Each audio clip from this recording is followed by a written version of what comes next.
Hello everyone and welcome back to Math Bolt Master. আৰম্ভ কৰোঁ আমাৰ আজিৰ সেশনটো। তো আজিৰ সেশনটো হ'ব আমাৰ continuation of last lecture য'ত আমি already functionsৰ বিষয়ে আমি discussion কৰি থৈছোঁ। তো আমি কি পঢ়িলোঁ তাতে? আমি functions পঢ়িছিলোঁ as a relation, as a special type of relation, as a special type or special case of relation বুলি ক'ব পাৰি। Special type দি দিওঁ, তেতিয়া বস্তুটো বুজিবলৈ easy হ'ব। Function as a special type of relation. The function as a special type of relation কি আছিলে? এক্সাম্পলৰে আমি এবাৰ চাই লওঁ, কুইকলি ৰিভিউ কৰি লওঁ, তেতিয়া বস্তুটো ভাল হ'ব। তো সেট A এটা আছে এণ্ড আমাৰ সেট B এটা আছে। ঠিক আছে? তো আমি এটা ৰিলেশ্যন R ল'ম ফ্ৰম A to B। তো A পৰা B লৈ আমি এটা ৰিলেশ্যন ল'ম A সেটৰ পৰা B সেটলৈ। ইয়াৰ মিনিংটো কি হয়? যদি আমাৰ সেট Aত তিনিটা এলিমেণ্ট আছে 1 2 3 আৰু Bত আছে আমাৰ তিনিটা element A, B and C and আমি মেপিং কৰোঁ। লেটছ চে 1ৰ কাৰণে আছে আমাৰ এলিমেণ্ট A, 2ৰ কাৰণে হৈছে এলিমেণ্ট B এণ্ড 3ৰ কাৰণে হৈছে এলিমেণ্ট C। তেনেহ'লে এই ৰিলেশ্যনটোৱে কি হ'ব? এটা স্পেচিয়েল টাইপ অফ ৰিলেশ্যন হ'ব আৰু ইয়াক আমি কি ক'ম? ফাংচন বুলি কওঁ। ইয়াক আমি তেতিয়া ফাংচন বুলি ক'ম। তো অল ফাংচনছ আৰ ৰিলেশ্যনছ। সেইটোতো মনত ৰাখিবা যে অল ফাংচনছ যিমান আছে পৃথিৱীত যিমানে ফাংচন আছে চব ফাংচনছবোৰ এটা ধৰণৰ ৰিলেশ্যন হয়েই হয়। All functions R relations. ঠিক আছে? তো উল্টাটো নহয় কিন্তু অল ৰিলেশ্যনছ আৰু ফাংচনছ বুলি ক'লে ভুল হৈ যাব। তো ফাংচনছ হ'বৰ কাৰণে আমাৰ ক্ৰাইটেৰিয়ান কি আছিলে? Every element in set A, because আমাৰ এ পৰা বি লৈ গৈ আছে, সেইকাৰণে আমি প্ৰথমতে এই ছেটটো চাম। Every element in set A must have a unique image in set B. তো যদি আমি এই এলিমেণ্টটো লওঁ, এই এলিমেণ্টটোৰ এটা ইউনিক ইমেজ থাকিব লাগিব। ইয়াতে আছে এ, ভেৰি গুড। 2ৰ কাৰণে এটা ইউনিক ইমেজ আছে, যোনটো হৈছে বি। 3ৰ কাৰণে এটা ইউনিক ইমেজ হৈছে, যোনটো হৈছে আমাৰ 3। তো আৰু ইয়াতে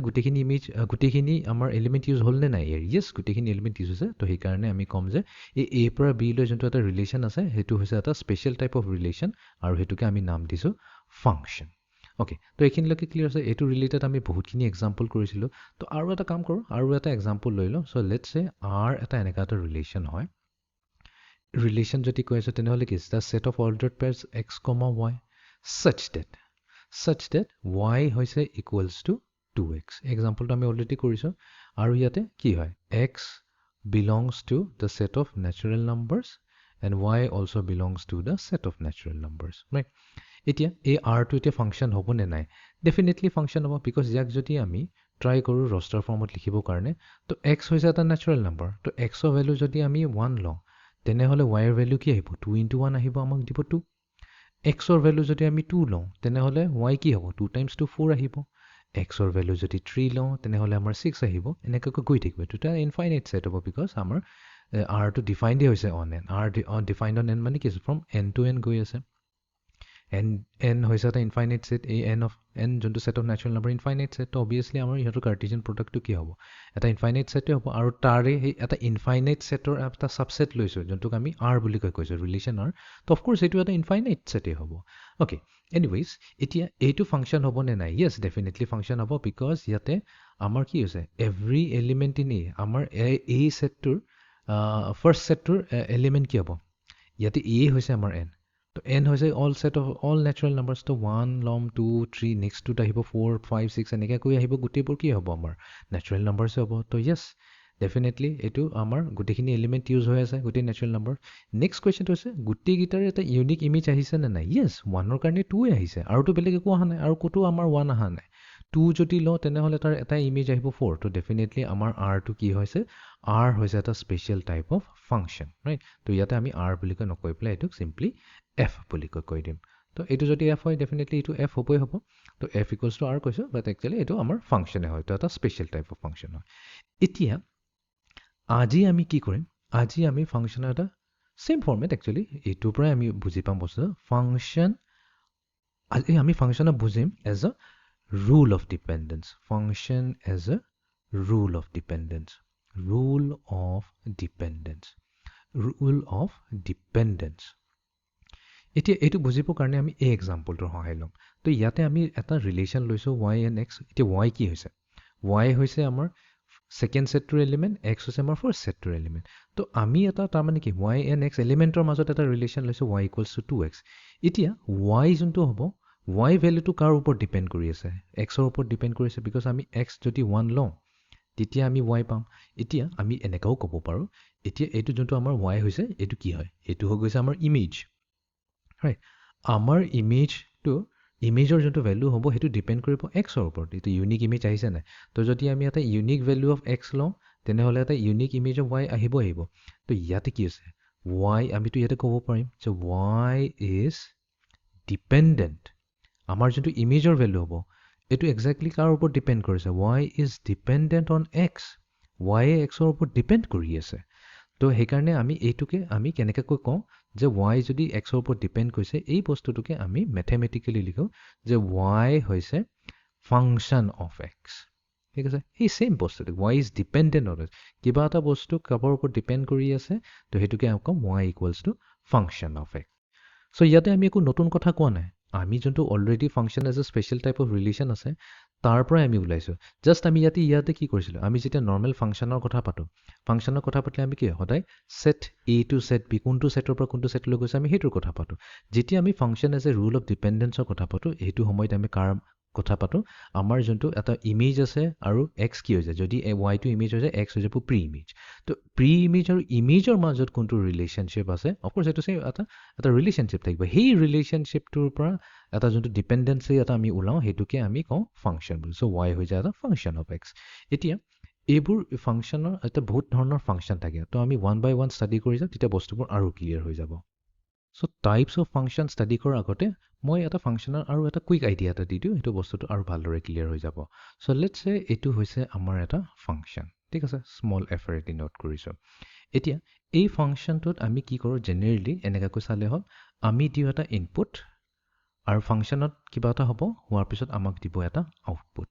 আমাক এটা দিব আউটপুট ঠিক আছে ফৰ এক্সাম্পল মই যদি ইয়াতে ইনপুটটো যদি 2 লওঁ মই যদি ইনপুটটো 2 দিছো তেনেহলে এই ফাংশনৰ ভিতৰত সোমাব এই ফাংশনৰ ভিতৰত সোমাব আৰু আমাক এটা আউটপুট দিব লেটস সে 4 ঠিক আছে যদি মই -2 লওঁ তেনেহলে আমাৰ আউটপুট আহিব 4 3 যদি লওঁ আউটপুট আহিব 9 -3 যদি লওঁ আউটপুট আহিব 9 ওকে আৰু এটা লৈ লওঁ 5 যদি লওঁ আউটপুট আহিব 25 -5 যদি লওঁ আউটপুট আহিব 25 তো এটা ধৰণৰ প্যাটাৰ্ন আমি ইয়াতে দেখা পাইছো এটা ধৰণৰ প্যাটাৰ্ন আমি দেখা পাইছো যে এই ইনপুটটোক লেটস আমি ইতিয়াৰ পৰা ইনপুটটোক আমি x বুলি কওঁ ঠিক আছে ইনপুটটোক x বুলি কওঁ জেনাৰেলি আমি x ক ইনপুট বুলি কওঁ আৰু আউটপুটটোক y বুলি কওঁ তেনেহলে x ইনপুট আৰু y আউটপুটৰ মাজতো এটা ৰিলেশন আছে ৰিলেশন এইটো আছে যে ইনপুটটো যিয়ে ভ্যালু দিও তাৰ যদি আমি স্কয়াৰ কৰি দিও তেনেহলে আমি কি পাই যাম আউটপুটটো পাই যাম তো ইয়াতে এটা আমি ৰিলেশনশিপ বনালো বিটুইন আউটপুট এণ্ড ইনপুট এতিয়া y equals to x square পালো এতিয়া আমি কি কৈছিলো y টো কাৰ ওপৰত ডিপেন্ড কৰি আছে এই আউটপুটটো ডেফিনেটলি ইনপুটৰ ওপৰত ডিপেন্ড কৰিব তাৰ মানে y ডিপেন্ড কৰে অন x তো y ডিপেন্ড কৰে অন x টোকে আমি কেনেকৈ কৈ লিখো f of x বুলি কওঁ ৰাইট এটো আমি ম্যাথমেটিক্যালি নোটেশন দিছে যে y ভ্যালুটো ডিপেন্ড কৰিব x ৰ ওপৰত এতিয়া fx কি হয় এতিয়া y যদি x square হয় আৰু y যদি ইকুৱেলছ টু fx হয় তো definitely fx equals to x square হ'বই না নাই তো আমি ইয়াতে কলো যে আমাৰ যে এই যোনটো ফাংশনটো হৈছে f of x এই ফাংশনটো কেনেকা হয় এইটো হৈছে x square ফাংশন আই হোপ এখিনি ক্লিয়াৰ হৈ গল যে আমাৰ ফাংশনটো হয় কি এতিয়া আমি আহি যাও টাইপস অফ ফাংশন ঠিক আছে টাইপস অফ ফাংশন তো আমি সবতকৈ ফাৰ্স্ট টাইপ অফ ফাংশনটোৰে কথা পাতো সো ফাৰ্স্ট টাইপ অফ ফাংশনটো হ'ব আমাৰ এটা ৰিয়েল ফাংশন তো নম্বৰ 1 ত আমি ষ্টাডি কৰিম ৰিয়েল ফাংশন কি হয় ওকে তো যেহেতু আমি ফাংশনৰ কথা পাতি আছো আমি হদায় ফাংশন কেনেকৈ ডিফাইন কৰিব লাগিব f such that এটা সেটৰ পৰা কোনবা এটা সেটলৈটো যাব লাগিব তেতিয়াহে এটো ফাংশন হ'ব কোন সেট হ'ব তোমাৰ অৰিজিনাল সেটটো হ'ব হেতু হ'ব এটা ৰিয়েল নাম্বাৰ নামৰ পৰা আছে ৰিয়েল ফাংশন মানে একচুয়ালি ৰিয়েল নাম্বাৰ ৰিয়েল মানে এটো হসা ফাংশন এটো নহয় ৰিয়েল মানে ৰিয়েল নাম্বাৰৰ ফাংশন তো আমাৰ যোনটো ইয়াতে ফাৰ্স্ট সেটটো হ'ব এটো r হ'ব আৰু r কোলৈকে যাব r লৈকে যাব তাৰ মানে এটা ফাংশন কেনেকৈ ডিফাইন হৈছে এটো হৈছে আমাৰ ফাৰ্স্ট সেট এটো হৈছে আমাৰ সেকেন্ড সেট বাইটো আমি এনেকৈ চাব পাৰো এটো হৈছে আমাৰ ইনপুটৰ সেটটো আৰু এটো হৈছে আউটপুট তাৰ মানে এই ফাৰ্স্ট সেটটোত অনলি ইনপুট ভ্যালুজবোৰ থাকিব আৰু এটো আমাৰ আউটপুট ভ্যালুজবোৰ থাকিব তো এতিয়া এই সেটত যিবোৰ এলিমেন্টছবোৰ লম এই গুটেইবোৰ হ'ব আমাৰ ৰিয়েল নাম্বাৰছ r আৰু ইয়াটো হ'ব আমাৰ ৰিয়েল নাম্বাৰছ আৰু আমাৰ যোনটো ৰিলেশন গৈছে ফ্ৰম r to r আৰু হেতু এটা স্পেশাল টাইপ অফ ৰিলেশন হেকাৰণে আমি তাক r বুলি নকৈ পেলাই ফাংশন f বুলি কওঁ ওকে তো এতিয়া আমাৰ আমি যোনটো লাষ্ট সেশন অলৰেডি কভাৰ কৰিছোঁ এইটো কি হৈ যাব এইটো হৈ যাব আমাৰ ডোমেইন এইটো সদায় ডোমেইন হ'ব ফাংচনৰ কেছত এইটোৱে ভাল যে যোনটো আমাৰ ফাৰ্ষ্ট সেটটো থাকে তাৰে এলিমেণ্টছবোৰক আমি যদি এটা সেট ৰস্টাৰ ফৰ্মত লিখোঁ সেইটো আমি আমাক কি দিব আমাক ডোমেইনটো দিব আৰু ছেকেণ্ড সেটটোৱে আমাক কি দিব কো ডোমেইন দিব ঠিক আছে আমাক দিব কো ডোমেইন আৰু ডোমেইন জেনেৰেলি কি হ'ব কি কৈছে ডোমেইনটো সদায় ইনপুট হয় তো তাৰমানে এক্সৰ ভেলু যিবোৰ এক্সৰ ভেলু বা যোনটো আমি ইনপুটৰ ভেলু বুলি কওঁ সেইটো একচুৱেলি কি হয় ডোমেইনৰ এলিমেণ্টছখিনিয়ে হৈ যায় ডোমেইনৰ এলিমেণ্টছবোৰে হৈ যায় আমাৰ ইনপুট ভেলু আৰু কো ডোমেইন কি হ'ব কো ডোমেইন হৈ যাব আমাৰ ৱাই তো ৱাই মানে কি হৈ গ'ল আমাৰ আউটপুট হৈ গ'ল তো কো ডোমেইনে আমাক সদায় আউটপুট ভেলু দিয়ে আৰু ডোমেইনে আমাক সদায় ইনপুট ভেলু তো ইয়াতে আমি এইটো কথাই কৈ আছোঁ যে যেতিয়া আমাৰ domain when domain is a real number is real বুলি কয় এইটো real number ক'লে ভুল হ'ব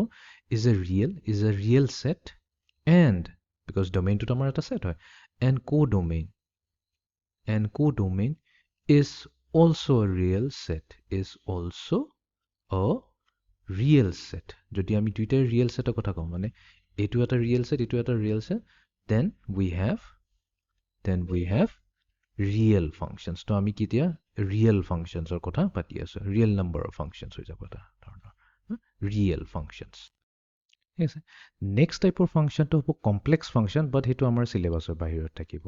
এতিয়া আমি ৰিয়েল ফাংচনৰ ভিতৰতে আৰু কেইটামান সাব কেটেগৰী থাকিব ৰাইট এতিয়া কথাটো হৈছে ৰিয়েল ফাংচনৰ ভিতৰতে সাব কেটেগৰী যে ইমানখিনি আছে তো আমি যদি এটা এটাকৈ কভাৰ কৰিব যাওঁ আমাৰ বহুত বেছি হৈ যাব তো সেইকাৰণে আমি ইয়াতে কি কৰিম ইয়াতে কেটেগৰাইজ কৰিম এনেকুৱাকৈ তো এইটো কেটেগৰাইজ কৰিবৰ কাৰণে আমি ইয়াতে মনত ৰাখিব লাগিব ILET ঠিক আছে এইটো জাষ্ট এটা নেমনিক হয় এইটো কোনো মিনিং নাই ইয়াতে ILET জাষ্ট মনত ৰাখিব লাগে এতিয়া ILETৰ মিনিংটো কি হৈছে ডিফাৰেণ্ট টাইপছ অফ ফাংচন এই পৰা আমি আহোঁ পৰা আমাৰ আহিব algebraic functions ঠিক আছে algebraic function যোনটো আমি এটা জাষ্ট নাও এটা এক্সাম্পল এটা কৰিলোঁ algebraic functions কি হ'ব পাৰে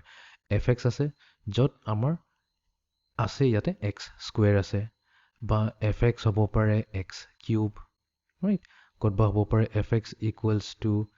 x প্লাছ 2 তো ইয়াতে কি আছে ভেৰিয়েবল ইনভলভ আছে পলিনমিয়েল ইনভলভ আছে তো এইবোৰ কি হৈ যাব আমাৰ এলজেব্ৰিক ফাংচনত পৰিব ঠিক আছে এইটো আমাৰ চিলেবাছত আছে ক্লাছ 11ৰ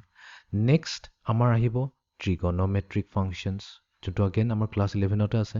ট্ৰিগনমেট্ৰিক ফাংচনছ কি হ'ব ট্ৰিগনমেট্ৰি আহি যাব তো ট্ৰিগনমেট্ৰিক ফাংচনছবোৰ কেনেকৈ দেখাত f of x equals to sin x যদি দিওঁ তো x দিম যে কোনো কথা নাই আমি থিতাও ল'ব পাৰোঁ f থিতা হৈ গ'ল বুলি ইকুৱেলছ টু টেনজেণ্ট স্কুৱেৰ থিতা তো এইবোৰ হৈ গ'ল আমাৰ ট্ৰিগনমেট্ৰিক ফাংচনছ নেক্সট আমাৰ আহিব এক্সপনেনচিয়েল ফাংচন এইটো ইভেন আমি ইউজ কৰিম আমি যেতিয়া লিমিটছ এণ্ড ডেৰিভেটিভ কৰিম এক্সপনেনচিয়েল ফাংচনছবোৰ দেখা তেনেকুৱা হয় fx equals two e to the power x বা e to the power minus 2x and so on এনেকুৱা ডিফাৰেণ্ট টাইপছ অফ ফাংচন থাকে f of x এতিয়া INL ইয়াতে L হৈ যাব আমাৰ লগাৰিথমিক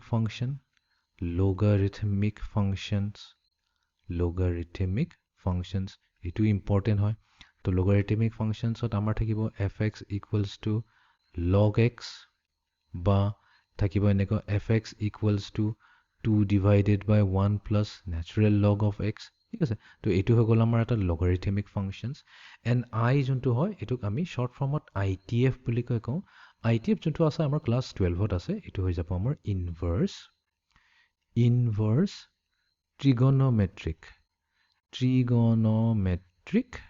ট্ৰিগনমেট্ৰিক ফাংচনছ ইনভাৰ্ছ ট্ৰিগনমেট্ৰিক ফাংচনছ য'ত ফৰ্মটো থাকে fx ইকুৱেলছ টু ইয়াতে ইনভাৰ্ছ ফাংচনছবোৰ থাকিব যেনেকৈ টেনজেণ্ট ইনভাৰ্ছ x হৈ গ'ল বা হৈ গ'ল আমাৰ f অফ p লৈ লওঁ p হৈ গ'ল আমাৰ equals to sine inverse p plus tangent inverse p বা এনি কাইণ্ড অফ আৰু বাকী বহুতকেইটা আছে আমাৰ টোটেল 6টা থাকে 6টা ইনভাৰ্ছ ফাংচন আছে sine inverse cos inverse tan inverse cot inverse cosec inverse and sec inverse তো এনেকুৱা ধৰণৰ ফাংচনছ ইউজ কৰি পেলাই যিবোৰ বনাওঁ সেইটোক আমি ITF ফাংচনছ বুলি কওঁ ইনভাৰ্ছ trigonometric functions. এইকেইটা পাঁচটা কেটেগৰীত আমি ডিভাইড কৰিছোঁ I L A T E. তো আমাৰ ফ'কাছ মেইনলি থাকিব এলজেব্ৰিক ফাংচনছৰ ওপৰত। যেতিয়া আমি ট্ৰিগনমেট্ৰি কৰিম তাতে আমাৰ ট্ৰিগনমেট্ৰিক ইকুৱেশ্যন কৰাৰ সময়ত আমাৰ ট্ৰিগনমেট্ৰিক ফাংচনছ ইউজ হৈ যাব। তো আমি ফৰ দ্য টাইম বিং আমি এলজেব্ৰিক ফাংচনছ ইউজ কৰি পেলাই আৰু এটা কথা এই গোটেইবোৰ হৈছে ৰিয়েল ফাংচনছ। ITF কওঁ তো ৰিয়েল ফাংচনছ সদায় মনত ৰাখিব কি আছে এটা ফাংচন যোনটো আমাৰ গৈ আছে from real numbers to real number. তাৰমানে আমাৰ যোনটো ইনপুট হ'ব এক্স যোনটো আমি এক্স বুলি কওঁ জেনেৰেলি ইনপুট হৈ যাব এইটো ডমেইন হৈ যাব আৰু যোনটো আমাৰ আউটপুট হ'ব আউটপুটটোৰ যিটো আহিব ৰিজাল্টটো আমাৰ কোডমেইনতে থাকিব। তো এইটোৱে হৈছে আমাৰ টাইপছ অফ ডিফাৰেণ্ট ফাংচন। চ' আমি ষ্টাৰ্ট কৰিম এলজেব্ৰিক ফাংচনছ আহিব। চ' এলজেব্ৰিক ফাংচনছত বহুত ধৰণৰ এলজেব্ৰিক ফাংচনছ আহিব বাট আমি কেইটামান যোনটো মষ্টলি ইউজড হয় সেইটোৱে আমি পঢ়িম। তো আমি পঢ়িম পলিনমিয়েল ফাংচনছ য'ত পলিনমিয়েল থাকিব, ঠিক আছে। পলিনমিয়েল ফাংচনছ পঢ়িম। নেক্সট আমি পঢ়িম ৰেচনেল ফাংচনছ, ঠিক আছে, য'ত আমাৰ ফাংচনবোৰ ৰেচনেল নাম্বাৰ নিচিনা ফৰ্মত থাকে। ৰেচনেল ফাংচন মানে P/Q ফৰ্মত থাকে, নাম্বাৰ নহয় বাট ফাংচনছ হৈ যাব এতিয়া। তো আমি ৰেচনেল নাম্বাৰ জানো বাট এতিয়া আমি ৰেচনেল ফাংচনছ পঢ়িম। নেক্সট আমি পঢ়িম মডুলাছ ফাংচনছ, ঠিক আছে। দেন আমি পঢ়িম এটা বহুতেই ইণ্টাৰেষ্টিং টপিক হয় যোনটো কয় greatest integer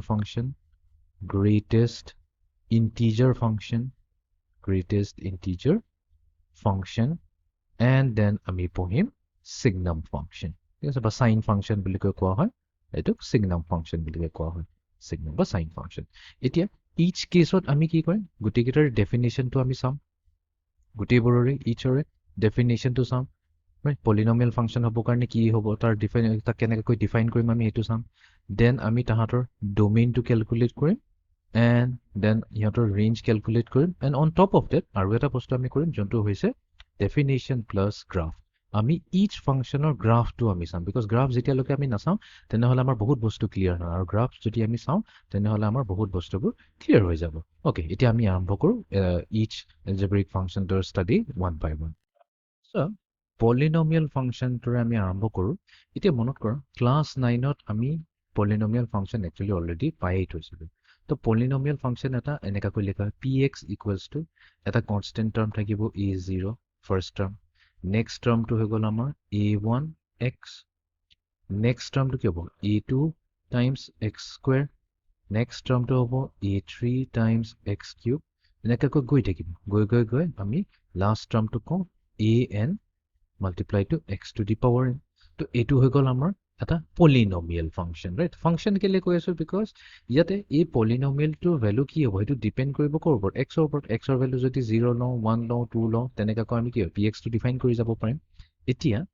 based on this polynomial function আমি এতিয়া different types of polynomial function পাই যাম। একো ডিফিকাল্ট নহয়, ভাবিবা কি এটাৰ পিছত ইমান টাইপছ আহি আছে বাট একো নহয়, এইবোৰ একেবাৰে চিম্পল হয়। অ'কে, তো এইটো হৈ গ'ল আমাৰ বেছ ফৰ্মুলা। তো এটা কাম কৰোঁ এই বেছ ফৰ্মুলাটো আমি কপি কৰি লওঁ বিকজ এইটো আমি বাৰে বাৰে ইউজ কৰিম, ঠিক আছে। কপি। তো এতিয়া লেটছ চে আমি কি কৰিলোঁ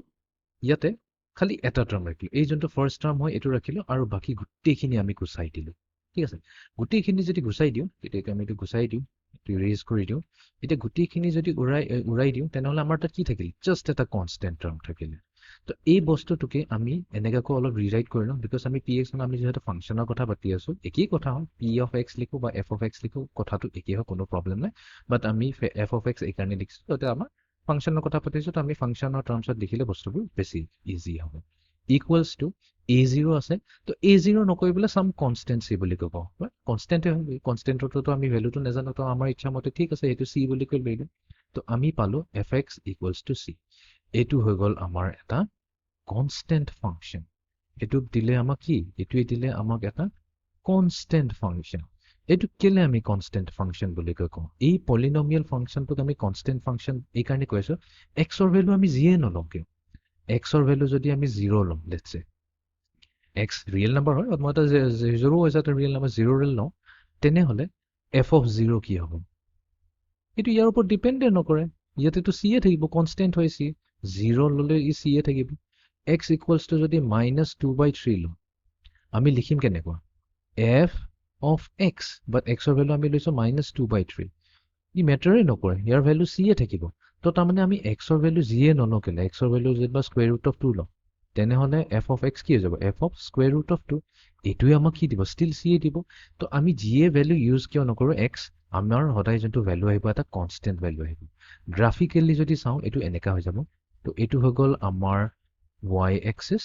এইটো হৈ গ'ল আমাৰ y এক্সিছ আৰু এইটো হৈ গ'ল আমাৰ x এক্সিছ এইটো হৈ গ'ল আমাৰ x এক্সিছ এতিয়া এক্সৰ ভেলুটো কি আহিব হৰিজণ্টেল এক্সিছত এক্সৰ ভেলু আহিব এতিয়া এক্সৰ ভেলু যেনিবা 0 লৈছিলোঁ তেনেহ'লে আমাৰ c যেনিবা ইয়াতে আহিছে ঠিক আছে এইটোক c বুলি কৈ ধৰিলোঁ দেন আমি এক্সৰ ভেলু যদি 1 লওঁ তেতিয়াও c আহিব এক্সৰ ভেলু যদি -2/3 লওঁ ক'ত এইখিনিত আছে তাতো c আহিছে এক্সৰ ভেলু যদি স্কুৱেৰ ৰুট অফ 2 লওঁ এইটোও ইয়াতে c আহিব তো এনেকুৱাকৈ যদি গোটেই পইণ্টবোৰক আমি জইন কৰি দিওঁ তেনেহ'লে আমি কি পাই যাওঁ এটা ষ্ট্ৰেইট লাইন পাই যাওঁ যোনটো পেৰেলেল টু এক্স এক্সিছ হৈছে তো এইটো লাইনে আমাক এইটো কৈছে এইটো এটা কনষ্টেণ্ট লাইন তো এক্সৰ ভেলু যিয়ে নহওক আমাৰ y ভেলুটো কি y এইটোৱে হৈছে হাইট এইটো এনেকৈ আমি চাব পাৰোঁ আমাৰ হাইটটো সদায় ফিক্স আছে হাইট যদি ফিক্স আছে তাৰমানে আমাৰ আউটপুটটো ফিক্স আছে আউটপুট যেতিয়া আমাৰ ফিক্স থাকে তো সেইটোকে কোৱা হয় এটা কনষ্টেণ্ট ফাংচন বুলি অ'কে তো আই হোপ এতিয়া কনষ্টেণ্ট ফাংচনটো ক্লিয়াৰ অ'কে এইটো ক্লিয়াৰ হৈ গ'ল এতিয়া আমি কৰোঁ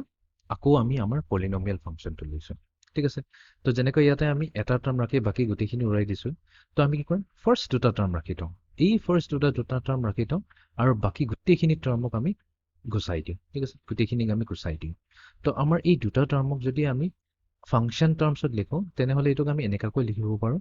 F of x equals two এই যোনটো a1 আছে a1টোক আমি চিম্পলি a বুলিকৈ কওঁ a টাইমছ x a1 নকৈ পেলাই a কৈছোঁ প্লাছ a0ক আমি b বুলিকৈ কৈছোঁ কনষ্টেণ্ট হয় কোনো প্ৰব্লেম নাই আমি নিজৰ ইচ্ছামতে দিব পাৰোঁ বাট এইটো এনেকৈ দিছোঁ এতিয়া ক্লিয়াৰ হৈ যাব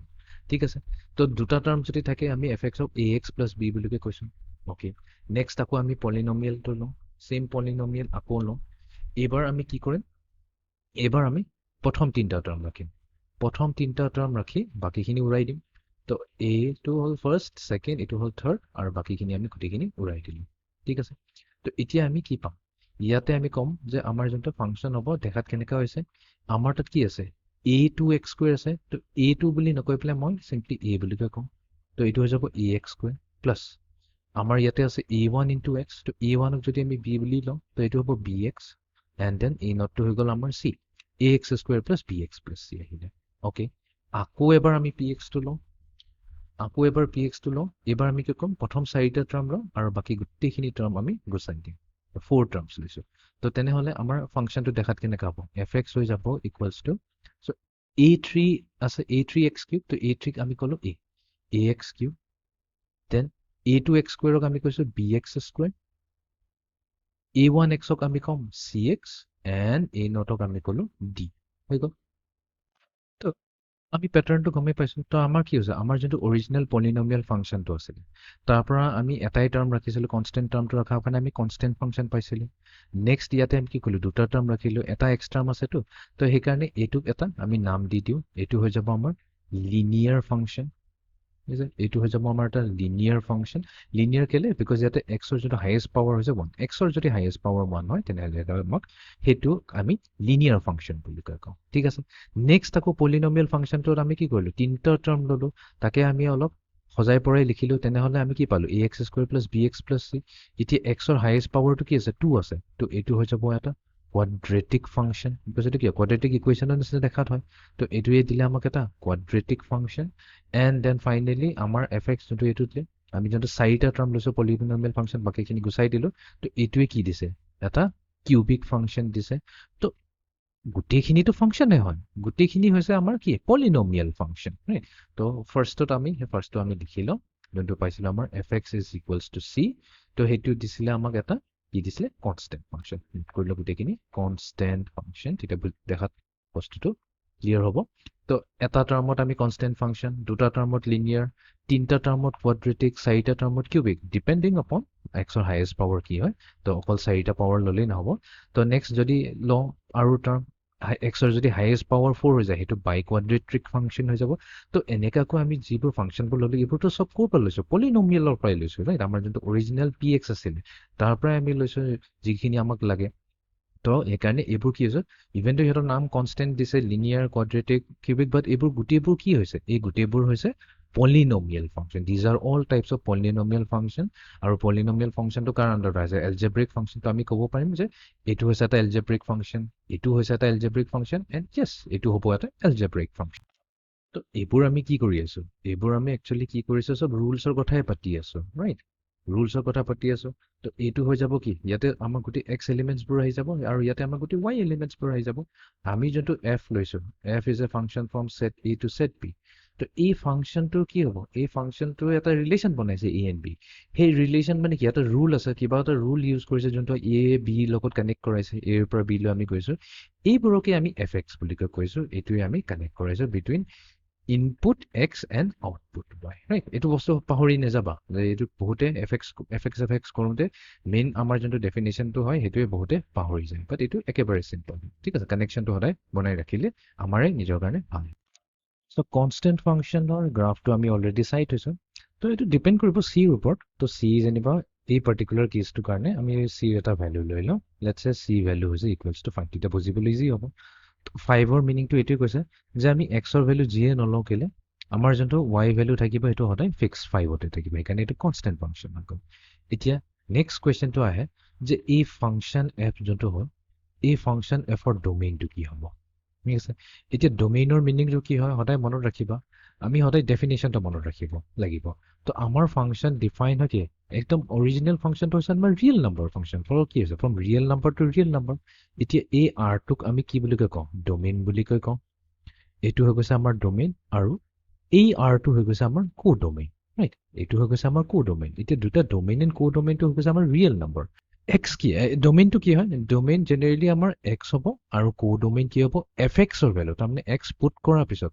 ফাংশনটোত x ভ্যালু পুট কৰাৰ পিছত যোনটো আমাৰ আউটপুটটো আহে হেতু হৈ যাব আমাৰ কো ডোমেইন ওকে এতিয়া এই আইডিয়াটো ইউজ কৰি পেলাই আমি আমাৰ কনস্ট্যান্ট ফাংশনৰ ডোমেইনটো উলাব পাৰি তো ডোমেইন অফ f কি হৈ যাব তো আমি তো জানো ডোমেইন মানে কি কৈ আছো আমি x ৰ ভ্যালু কথা কৈ আছো তো এতিয়া x মানে কি এই x এক্সিসৰ ভ্যালু কথা কৈ আছো এতিয়া x এক্সিসত আমি কি ভ্যালুজ ল'ব পাৰো ঠিক আছে x তো আমি যেনেকে এই x আমি কি ভ্যালু ল'ব পাৰো এই ফাংশনৰ কাৰণে 0 ল'ব পাৰো 1 ল'ব পাৰো 2 3 4 5 6 পজিটিভ নম্বৰ যিকোনো ল'ব পাৰো ইভেন নেগেটিভ নম্বৰছ ল'ব পাৰো আৰু আমি কি অকল ইন্টিজাৰছ ন আমি ইভেন ৰেশনাল নম্বৰছ ল'ব পাৰো 2/3 যেনেকে আমি অলৰেডি লৈ থৈছিলো -2/3 আৰু আমি ইভেন ইৰেশনাল নম্বৰছ ল'ব পাৰো তো ইনফ্যাক্ট তো এইটো কেছত আমি কি আমাৰ ডোমেইন যোনটো হৈছে x ৰ ভ্যালু আমি x এক্সিসত কি ল'ব পাৰো যি ইচ্ছা তাকে ল'ব পাৰো তাৰমানে অল ৰিয়েল নম্বৰছ আমি ল'ব পাৰো Fine. Etu hoy gol. Next question to ahi ite range ki hobo. Domain jodi ulalo ite range ki hobo. Yate ali olop careful thakibo lagibo. Range ki hoise? Range hoise amar range of f jodi kom range hoise amar actually range hoy jabo mane ki codomain or value to range hoy jabo. Right? Etia range hoise amar output. Etu hoy jabo amar output to hoy jabo ya range to. Ite range to ulapole karone ami yate careful thakibo lagibo because amar output ki ahise? Output to amar yate fix c আহিছে right এটু কেছত 5 আহিছে বাট actually তো আমাৰ কনস্ট্যান্টে হয় c আমি G ল x ৰ value G ল ৰাইট পজিটিভ ল নেগেটিভ ল ডাজ নট ম্যাটাৰ আমাৰ সদায় আউটপুট টু কি আহিছে c আহিছে বাট ইয়াতে যদি আমি সিম্পলি c লিখি দিও প্ৰবলেম হৈ যাব বিকজ c হৈছে এটা নাম্বাৰ আৰু ৰেঞ্জ হৈছে কি ৰেঞ্জ টু হৈছে এটা সেট তো হেকাৰণে আমি তো সদায় কাৰ্লি ব্ৰেকেটৰ ভিতৰত লিখিব লাগিব তো এই কনস্ট্যান্ট ফাংশনৰ ৰেঞ্জ হৈ যাব c I hope it clear তো আমাৰ হৈ গল কনস্ট্যান্ট ফাংশন তো আমি ষ্টাডি কৰিব এতিয়া আমি আহি যাও নেক্সট টাইপ অফ ফাংশন যোনটো হৈছে আমাৰ লিনিয়াৰ ফাংশন এতিয়া লিনিয়াৰ ফাংশন কি আছিল আমি কৰি থৈছো fx = ax + b যদি x ৰ হাইয়েস্ট পাৱাৰ 1 থাকে তেনেহলে হেতুকে লিনিয়াৰ ফাংশন বুলি কওঁ এতিয়া লিনিয়াৰ ফাংশনৰ গ্ৰাফটো কেনেকা হ'ব এতিয়া ইয়াৰ গ্ৰাফটো ড্ৰ কৰিব কাৰণে আমি a and b কিবা ভ্যালু ল'ব লাগিব তো লেটস সে এটা ৰেন্ডম ভ্যালু লৈলো a লৈছো আমি 1 a লৈছো 1 আৰু b লৈছো আমি 2 a লৈছো 1 b লৈছো 2 তেনেহলে আমাৰ fx কি হ'ব fx তেতিয়া হৈ যাব = x + 2 এতিয়া x + 2 তো আমি ইজিলি ইয়াতে প্লট কৰিব পাৰিম x + 2 কেনেকৈ প্লট কৰিম x ৰ ভ্যালু যদি 0 হয় x ৰ ভ্যালু যদি 0 হয় তেনেহলে y ৰ ভ্যালু 2 হ'ব সো লেটস সে এখিনিত আছে x ৰ ভ্যালু যদি আমি 1 লওঁ তেনেহলে y ভ্যালু কি হ'ব 1 + 2 3 হ'ব তো এটো কতবা এখিনিত আহি যাব তো এনেকাকৈ আমি যেতিয়া নাম্বাৰবোৰ প্লট কৰি লম তো আমাৰ আহি যাব এনেকুৱা এটা ষ্ট্ৰেইট লাইন ঠিক আছে তো এইটোতো ইয়াৰ এক্সাম্পলৰ কাৰণে হ'ল x + 2 কাৰণে বাট দেখা যাব যে যি ভ্যালু লোৱা তুমি বেলেগ ভ্যালু লৈও চাব পাৰা a নেগেটিভ লোৱা b নেগেটিভ লোৱা যিয়ে লোৱা এটা ষ্ট্ৰেইট লাইন আহিব মেবি তোমাৰ লাইনটো তেৰা হ'ব পাৰে বা বেলেগ ধৰণৰ বেলেগ ডাইৰেকশ্যনত থাকিব পাৰে বাট আমাৰ যোনটো আহিব গ্ৰাফটো সদায় এটা ষ্ট্ৰেইট লাইন আহিব ঠিক আছে এতিয়া আমিতো এইটো পাই গ'লো আমাৰ গ্ৰাফটো আমি গমেই পালো যে আমাৰ এটা ষ্ট্ৰেইট লাইন আহিব এতিয়া নেক্সট কুৱেশ্যনটো আহে যে এই গ্ৰাফটোৰ ডোমেইন আৰু ৰেঞ্জ কি হ'ব yes তো আমি এগেইন সেম ডেফিনেশ্যনটো ইউজ কৰিম এতিয়া ডোমেইন উলিয়াই লওঁ প্ৰথমতে সো ডোমেইন অফ এফ কি হৈ যাব এতিয়া ডোমেইন অফ এফ মানে কি কৈ আছো আমি এক্সৰ ভ্যালু কৈ আছো ৰাইট ইনপুটৰ ভ্যালু কৈ আছো এনেকৈ মনত ৰাখিবা ডোমেইন মানে হৈছে ফাংচনৰ কেছত যেতিয়া আমি ডোমেইন কওঁ তাৰ মানে আমি ইনপুটৰ কথা কৈছো তো এতিয়া এক্স এইটো হৈছে আমাৰ এক্স এক্সিছ এইটো হৈছে ৱাই এক্সিছ এতিয়া এক্স এক্সিছত আমি কি ভ্যালু ল'ব পাৰোঁ আমিতো যি ইচ্ছা তাকেই ল'ব পাৰোঁ ইয়াতেতো কোনো লিমিটেশ্যন নাই এক্স আমি 0 ল'ব পাৰোঁ পজিটিভ নাম্বাৰ ল'ব পাৰোঁ নেগেটিভ নাম্বাৰ ল'ব পাৰোঁ ইণ্টিজাৰ ল'ব পাৰোঁ ৰেচনেল নাম্বাৰছ ল'ব পাৰোঁ ইভেন ইৰেচনেল নাম্বাৰছো ল'ব পাৰোঁ স্কুৱেৰ ৰুট অফ 2 পাই যিকোনো ল'ব পাৰোঁ তো তাৰমানে আমাৰ ইয়াতে কি হ'ব ডোমেইন হৈ যাব অল ৰিয়েল নাম্বাৰছ বিকজ এই এক্স এক্সিছত আমি যি ইচ্ছা তাকেই নাম্বাৰ ল'ব পাৰোঁ আমাক কোনো ৰখাব নোৱাৰে ঠিক আছে নিজৰ ইচ্ছা মতে ল'ব পাৰোঁ অ'কে ডোমেইনটোতো হৈ গ'ল নেক্সট কথাটো হৈ যায় তেনেহ'লে ৰেঞ্জ কি হ'ব ডোমেইন যদি ওলালো তেনেহ'লে ৰেঞ্জ কি হ'ব এতিয়া ৰেঞ্জৰ ক্ষেত্ৰত আমি অলপ কেয়াৰফুল থাকিব লাগিব এতিয়া আমি কুৱেশ্যনটো সুধিবলৈ বিকজ ৰেঞ্জ হৈছে output range of A function মানে হৈছে আউটপুট অফ দ্য ফাংচন তাৰমানে এফ এক্সৰ ভেলু কি হ'ব পাৰে এতিয়া এফ এক্স মানেটো হৈছে ৱাই এতিয়া আমি ৱাই কওঁ বা এফ এক্স কওঁ কথাটো চেম টু চেম ৰাইট এই দুইটাই হৈছে আউটপুট এতিয়া এক্স যদি আমি এইখিনিত লওঁ তো ইয়াৰ কাৰণে এটা কৰেছপণ্ডিং ৱাই ভেলু পাম নে নাই য়েছ ডেফিনেটলি পাম এক্স যদি আমি ইয়াতে লওঁ তো ইয়াৰ কৰেছপণ্ডিং ৱাই ভেলুটো আহিব ইয়াতে পজিটিভ ৱাই এক্সিছত আহিব এইখিনিত যদি আমি এক্সৰ ভেলু লওঁ তেনেহ'লে ইয়াৰ কৰেছপণ্ডিং ৱাই ভেলুটো পজিটিভ ৱাই এক্সিছত আহিব তো তাৰমানে আমি যিয়ে ভেলু লওঁ এক্সৰ যিয়ে ভেলু লওঁ তো ৰেঞ্জ সদায় আহিবই আহিব তাৰমানে ৰেঞ্জৰ কিবা নহয় কিবা এটা ভেলু আহিব ক'ত আহিব ৱাই এক্সিছতে আহিব আৰু ৱাই এক্সিছৰ যিকোনো ভেলু হ'ব পাৰে ৰাইট সেইটোতো ডিপেণ্ড কৰিব এক্স কি ভেলু লৈছে বাট আহিবতো ৱাই এক্সিছতে তো মেবি ৰেচনেল নাম্বাৰ হ'ব পাৰে মেবি ইৰেচনেল নাম্বাৰ হ'ব পাৰে মেবি আমাৰ 0 হ'ব পাৰে বা ইণ্টিজাৰ্ছ হ'ব পাৰে এনি হ'ব পাৰে ইয়াতে ৰেঞ্জ কি হৈ যাব ইয়াৰ ৰেঞ্জ হৈ যাব the entire set of real numbers. এতিয়া আমি আহি যাওঁ আমাৰ থাৰ্ড নম্বৰটো যোনটো হৈছে আমাৰ কোৱাড্ৰেটিক ফাংচন এতিয়া কোৱাড্ৰেটিক ফাংচন কি হ'ল যোনটো আমাৰ অৰিজিনেল পলিনমিয়েল ফাংচন আছিলে পি এক্স তাতেতো বহুতখিনি টাৰ্ম আছিলে বাট তাৰ পৰা আমি তিনিটা টাৰ্মে লৈছিলোঁ ছাচ ডেট এটা টাৰ্মৰ এক্সৰ হায়েষ্ট পাৱাৰটো হ'ব 2 তেতিয়া আমি এইটো কোৱাড্ৰেটিক ফাংচন বুলি কওঁ এতিয়া কোৱাড্ৰেটিক ফাংচনৰ এতিয়া আমি প্লট কৰিবৰ কাৰণে আমি কি কৰিম এ বি এণ্ড চিৰ ভেলু লওঁ তো আমি এটা বহুত স্পেচিয়েল কেছ এটা লওঁ স্পেচিয়েল কেছ হৈছে তো এ ভেলু আমি ল'ম 1 বি আৰু চি ভেলু আমি ল'ম 0 ঠিক আছে এইটো এটা ভেৰি স্পেচিয়েল কেছ তেতিয়া ইয়াৰ গ্ৰাফটো ড্ৰ কৰাবলৈ ইজি হ'ব এইটো কেছত আমাৰ এফ এক্স হৈ যাব equals to simply x square ঠিক আছে এতিয়া এক্স স্কুৱেৰৰ গ্ৰাফ যদি আমি ড্ৰ কৰোঁ এই গ্ৰাফটো হ'ব ঠিক এনেকুৱা ধৰণৰ দেখা ঠিক আছে এইটো এটা পেৰাবলিক ফাংচন বুলি কোৱা হয় পেৰাবলিক ফাংচন বুলিও কোৱা হয় এইটো এটা কোৱাড্ৰেটিক ফাংচন হৈছে এইটো আপৱাৰ্ড ফেচিং পেৰাবল হৈছে যেতিয়া আমি কনিক ছেকশ্যনছ কৰিম তেতিয়া এইটো বস্তু ক্লিয়াৰ হৈ যাব but for the time being x square এতিয়া ডিফাৰেণ্ট এক্সৰ ভেলু দি পেলাই যদি আমি প্লট কৰোঁ আমাৰ গ্ৰাফটো এনেকুৱা হ'ব থাকিব কুৱেশ্যনটো হৈছে যে এতিয়া এই পাৰ্টিকুলাৰ এই স্পেচিয়েল কেছ অফ যোনটো আমাৰ কোৱাড্ৰেটিক ফাংচন হৈছে ইয়াৰ ডোমেইন কি হ'ব domain of this function F কি হ'ব অ'কে এতিয়া আমি চাব লাগিব যে এক্সৰ কি ভেলু ল'ব পাৰোঁ সেইটোৱে হৈছে আমাৰ ডোমেইন তো এক্সৰ ভেলু মই 0 ল'ব পাৰোঁ অ'কে এতিয়া 0 ৰাইট চাইডে মই ভেলু ল'ব পাৰিম নে নাই পাৰিমতো ইয়াতে এক্স স্কুৱেৰ আছে তো 0 মই এক্সৰ জেগাটো 0 1 2 3 my half 2/3 ফ্ৰেকশ্যনছ rational number ইৰেচনেল number যিকোনো ল'ব পাৰোঁ অ'কে ঠিক আছে আমি ল'ব পাৰিছোঁ এইফালে ৰাইট হেণ্ড চাইডৰ ভেলু লেফ্ট হেণ্ড চাইডৰ নেগেটিভ নাম্বাৰছখিনি ল'ব পাৰিম নে নাই ডেফিনেটলি পাৰিম এক্সৰ জেগাটো আমাৰ কোনো ইয়াতে হেৰি নাই বাধা নাই আমি যি ইচ্ছা তাকে ল'ব পাৰিম তো তাৰমানে আমাৰ ইয়াতে কি হৈ যাব ডোমেইন অফ এফ হৈ যাব the set of real numbers are এতিয়া আমি আহি যাওঁ ৰেঞ্জলৈ ৰেঞ্জৰ ক্ষেত্ৰত কিন্তু আমি অলপ কেয়াৰফুল থাকিব লাগিব বিকজ ৰেঞ্জ হৈছে আমাৰ আউটপুটৰ ভেলু এতিয়া ক্লিয়াৰলি যদি চাওঁ এক্সৰ ভেলু আমি যিয়ে লওঁ যেনিবা কেইটামান এক্সাম্পল লৈ চাওঁ এক্সৰ ভেলু যদি আমি 0 লওঁ তো 0 স্কুৱেৰ কি হৈ গ'ল 0 অ'কে ঠিক আছে এইখিনিত আছে এক্সৰ ভেলু যদি আমি 1 লওঁ তেনেহ'লে 1 স্কুৱেৰে কি দিব 1 স্কুৱেৰ আমাক 1 দিব এইখিনিত আছে পজিটিভ ৱাই এক্সিছত আছে ঠিক আছে এক্সৰ ভেলু যদি আমি নেগেটিভ 1 লওঁ এক্সৰ ভেলু যদি আমি নেগেটিভ 1 লওঁ সেইটো কেছতো আমি কি পাম ৱাই নেগেটিভ 1 স্কুৱেৰ কি হৈ যাব নেগেটিভ 1ৰ হোল স্কুৱেৰ পজিটিভ 1 হ'ব পজিটিভ পথে আহিলে সিমিলাৰলি আমি যদি ইয়াতে 2 লওঁ 2 কাৰণে +4 আহিব -2 ল'লে +4 আহিব তাৰমানে আমি যিয়ে ভেলু লওঁ এক্সৰ পজিটিভ লওঁ বা নেগেটিভ লওঁ আমাৰ কিন্তু যোনটো এফ এক্স ভেলু যোনটো একচুৱেলি ৱাই হৈছে তো এই ৱাই ভেলুটো সদায় ক'ত আহিব পজিটিভ ৱাই এক্সিছতে আহিব তাৰ মানে আমি গোটেই ৰিয়েল এক্সেছটো ল'ব নোৱাৰোঁ, তাৰমানে গোটেই ছেট অফ ৰিয়েল নাম্বাৰ্ছ ল'ব নোৱাৰোঁ। তো ইয়াতে আমি কেনেকৈ ল'ব লাগিব, আমি 0ৰ পৰা ল'ব লাগিব, 0 ইনক্লুডেড আছে, বিকজ 0টো আহি আছে ন, 0 স্কুৱেৰ। 0ৰ পৰা ক'ৰলৈকে গৈ আছে, ওপৰলৈকে গৈ আছে। ওপৰলৈকে মানে কি, কোনো বাউণ্ড নাই ইয়াতে, ইনফিনিটিলৈকে গৈ আছে। তো এইটো হৈ যাব এই special case of quadratic function y equals to fx equals to x square. তো ইয়াৰ ৰেঞ্জ হৈ যাব ফ্ৰম 0 টু ইনফিনিটি, য'ত 0টো আমাৰ ইনক্লুড আছে। ঠিক আছে, এইবাৰ আমাৰ আহি যাওঁ আমাৰ 4th নম্বৰ ফাংচনটো, যোনটো হৈছে কিউবিক ফাংচন। তো কিউবিক ফাংচন ওলাইছিলোঁ কেনেকুৱা, আমাৰ যোনটো পলিনমিয়েল ফাংচন আছে তাৰ আমি 4টা টাৰ্ম লৈছিলোঁ, আৰু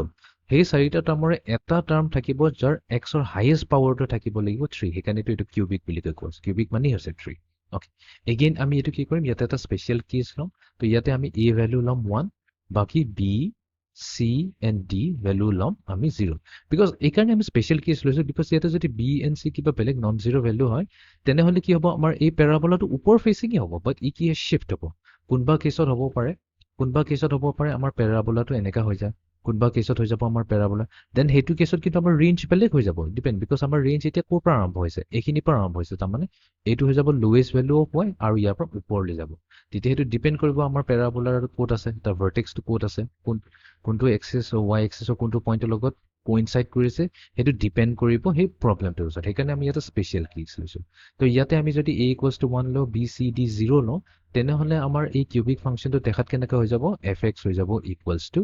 এক্স কিউব। এইটো এটা বহুত স্পেচিয়েল টাইপ অফ ফাংচন হয়। এইটোক যদি আমি প্লট কৰোঁ, আমি চিম্পলি কেনেকৈ y equals to x cube লৈ ল'লে হ'ল। তো আমি যেনেকৈ সৰু থাকোঁতে ক্লাছ 9ত আমি যেনেকৈ প্লট কৰিছিলোঁ এনেকুৱা এক্স এণ্ড ৱাই লৈ পেলাই, এক্স যদি 0 হয় 0 কিউব হৈ যাব 0, y ভেলু পাম, 1 ল'লে আমি 1 পাম, -1 ল'লে 1। তো এনেকুৱা কেইটামান পইণ্টছ লৈ পেলাই যেতিয়া আমি ইয়াক প্লট কৰিম, তো ইয়াৰ যোনটো গ্ৰাফ হ'ব, ইয়াৰ গ্ৰাফটো হ'ব ঠিক এনেকুৱা ধৰণৰ দেখা। তো এইটো হৈ যাব আমাৰ x cube, fx equals to x কিউবৰ এইটো হৈ যাব আমাৰ গ্ৰাফ, বা এইটো কিউবিক ফাংচন এটা গ্ৰাফ হৈ গ'ল। এতিয়া কিউবিক ফাংচনটো যদি পাই গ'লো, এতিয়া আমাৰ নেক্সট কুৱেশ্যনটো আহি যায় যে এই ফাংচনটোৰ ডোমেইন এণ্ড ৰেঞ্জ কি হ'ব। তো ডোমেইনটোতো একেবাৰে simple, domain of that function f কি হৈ যাব, all real numbers R, because আমি এক্স যিকোনো ল'ব পাৰোঁ, ৰাইট। এইটো চালেই হ'ল, আমি এক্সৰ ভেলু যিকোনো ল'ব পাৰোঁ। কিউবে কৰিব লাগে, কোনো প্ৰব্লেম নাই। আমি ৰেচনেল লওঁ, ইৰেচনেল নাম্বাৰ্ছ লওঁ, ইণ্টিজাৰ লওঁ, হোল নাম্বাৰ লওঁ, নেচুৰেল নাম্বাৰ যিয়ে লওঁ, আমি কিউব কৰিলে আমি fx পালোঁ, ৰাইট। তো এক্সৰ ভেলুটো আমি যিকোনো ল'ব পাৰোঁ। নেক্সট আহি যায় আমাৰ ৰেঞ্জৰ কথাটো। এতিয়া ৰেঞ্জ অফ f কি হৈ যায়, ৰেঞ্জ অফ f চাবলৈ কাৰণে আমি এইটো চাব লাগিব যে যি আমি পাৰ্টিকুলাৰ এক্স ভেলু লৈ আছোঁ তাৰ কাৰণে কৰেছপণ্ডিং y ভেলুটো ক'ত আহি আছে। তো আমি যদি 0 লওঁ, তো 0ত আহিছে, প্ৰব্লেম নাই। এক্সৰ ভেলু যদি 1 লওঁ, 1 কিউব দিব আমাক 1, ক'ত আহিছে, পজিটিভ y এক্সিছত আহিছে। এক্সৰ ভেলু যদি +2 লওঁ, তো 2 কিউব কৰিলে 8 আহিব, তো 8 ক'ত আহিছে, পজিটিভ y এক্সিছত আহিছে। এক্সৰ ভেলু যদি 3 লওঁ, তেনেহ'লে 3 কিউব হ'ব 27, তাৰমানে +27 পজিটিভ y এক্সিছত আহিছে। নেগেটিভ যদি লওঁ, কোনো প্ৰব্লেম নাই। নেগেটিভ -1 ল'লে আমাৰ ক'ত আহিব, y ভেলু -1ত আহিব। নেগেটিভ 2 ল'লে ক'ত আহিব, -8ত আহিব। তো তাৰমানে কি, গোটেই y এক্সিছত আহিছে নে নাই। তো সেইকাৰণে আমি ক'ব পাৰিম যে ৰেঞ্জ অফ f হৈ যাব আমাৰ কি হৈ যাব, the entire set of real number. তো আমাৰ এইখিনি চিলেবাছৰ মতে এই দৰকাৰী পলিনমিয়েল ফাংচনছখিনি আমি কভাৰ কৰিলোঁ। তো এতিয়া আমি যাওঁ নেক্সট টাইপ অফ ফাংচন, যোনটো হৈছে এলজেব্ৰিক ফাংচন। আমি এতিয়া এলজেব্ৰিক ফাংচনৰ কথা কৈছোঁ। So' next type of algebraic function হৈ যাব আমাৰ ৰেচনেল ফাংচন। অ'কে, তো ৰেচনেল ফাংচন কেনেকৈ ডিফাইন কৰে, এতিয়া ৰেচনেল ফাংচন মানে কি, ৰেচিঅ' ফৰ্মেটত আছে, ঠিক আছে। এই ৱৰ্ডটো মনত ৰাখিলে, ৰেচিঅ', ঠিক আছে। তো ৰেচনেল ফাংচন কি হ'ব, এতিয়া জাষ্ট ন আমি কি পঢ়িলোঁ, পলিনমিয়েল ফাংচন পঢ়িলোঁ। তো এতিয়া আমি কি কৰিম, ৰেচনেল ফাংচনত এটা ৰেচিঅ' ল'ম, চাচ ডেট আমাৰ যোনটো নিউমাৰেটৰ হয় সেইটো এটা পলিনমিয়েল ফাংচন px বুলি ক'লোঁ, আৰু ডিনমিনেটৰত আছে আন এটা ৰেচনেল ফাংচন যোনটোক আমি qx বুলি ক'লোঁ। তো এটা পলিনমিয়েল ফাংচনক আন এটা পলিনমিয়েল ফাংচনেৰে যদি ডিভাইড কৰি দিওঁ, তেনেহ'লে আমি কি পাই যাওঁ, এটা ৰেচনেল ফাংচন হৈ যাব, ঠিক আছে। প্ৰভাইডেড আমাৰ যোনটো ডিনমিনেটৰ qx আছে সেইটো 0 হ'ব নোৱাৰে, ঠিক আছে। 0 বাদ দি বাকী চব হ'ব পাৰে, বিকজ এইটোতো হৈ যাব 0 যদি কওঁ আমি, একচুৱেলি qx ইকুৱেলছ টু যদি 0 কওঁ, যিহেতু আমি কৈ থৈছোঁ এইটো এটা কি হয়, এটা পলিনমিয়েল ফাংচন। তো এইটো এটা ধৰণৰ কনষ্টেণ্ট ফাংচন হয়, এইটো এটা ধৰণৰ কনষ্টেণ্ট ফাংচন হয়, এটা special type of constant function, right, যাৰ আউটপুটটো সদায় 0 আহিব। সেইটো ল'ব নোৱাৰোঁ। সেইটো বাদ দি আমি বাকী যি লওঁ qxৰ কোনো প্ৰব্লেম নাই। চ' px ডিভাইডেড বাই qx দিব আমাক কি, এটা ৰেচনেল ফাংচন দিব। অ'কে, ফৰ এক্সাম্পল আমাৰ fx হৈ যাব ইকুৱেলছ টু লেটছ চে x + 1 ডিভাইডেড বাই 2x + 5। তো এইটো হৈ গ'ল কি, এইটো হৈ গ'ল এটা ৰেচনেল ফাংচন ঠিক আছে এতিয়া ৰেচনেল ফাংচনৰ জেনেৰেলি গ্ৰাফ আঁকাটো অলপ ডিফিকাল্ট হৈ যায় অলটো এইটো গ্ৰাফটো আমি আঁকিব পাৰিম বাট কি হৈ যায় বিকজ আমাৰ এনেকুৱাটো থাকিব পাৰে example f of x equals to x square plus 2x plus 3 আৰু তলত দিছে এটা cubic function x cube minus 5 তো এটো হ'ব পাৰে আমাৰ কি এটো হ'ব এটা ৰেচনেল ফাংচন বিকজ আমাৰ ইয়াতে নিউমাৰেটৰ হৈছে এটা পলিনমিয়েল ফাংচন ডিনমিনেটৰ হৈছে এটা পলিনমিয়েল ফাংচন তো এটা পলিনমিয়েল ডিভাইডেড বাই আন পলিনমিয়েল আমাক দিব ৰেচনেল ফাংচন বা এইটো গ্ৰাফ কৰিব গ'লে বহুত ডিফিকাল্ট হ'ব তো জেনেৰেলি আমি কি কৰিম আমি গ্ৰাফিং নকৰোঁ বাট ইয়াৰ গ্ৰাফ যদি দুইটাৰে যদি গ্ৰাফটো চাব বিচাৰা তেনেহ'লে এটা অনলাইন টুল আছে যেটোক আমি ডেছমছ বুলি কওঁ এটা বহুতেই ভাল গ্ৰাফিং কেলকুলেটৰ আছে চ' desmos.com desmos.com-ত গৈ পেলাই তাতে গ্ৰাফিং কেলকুলেটৰ ছেকশ্যনটোত সোমাই গ্ৰাফিং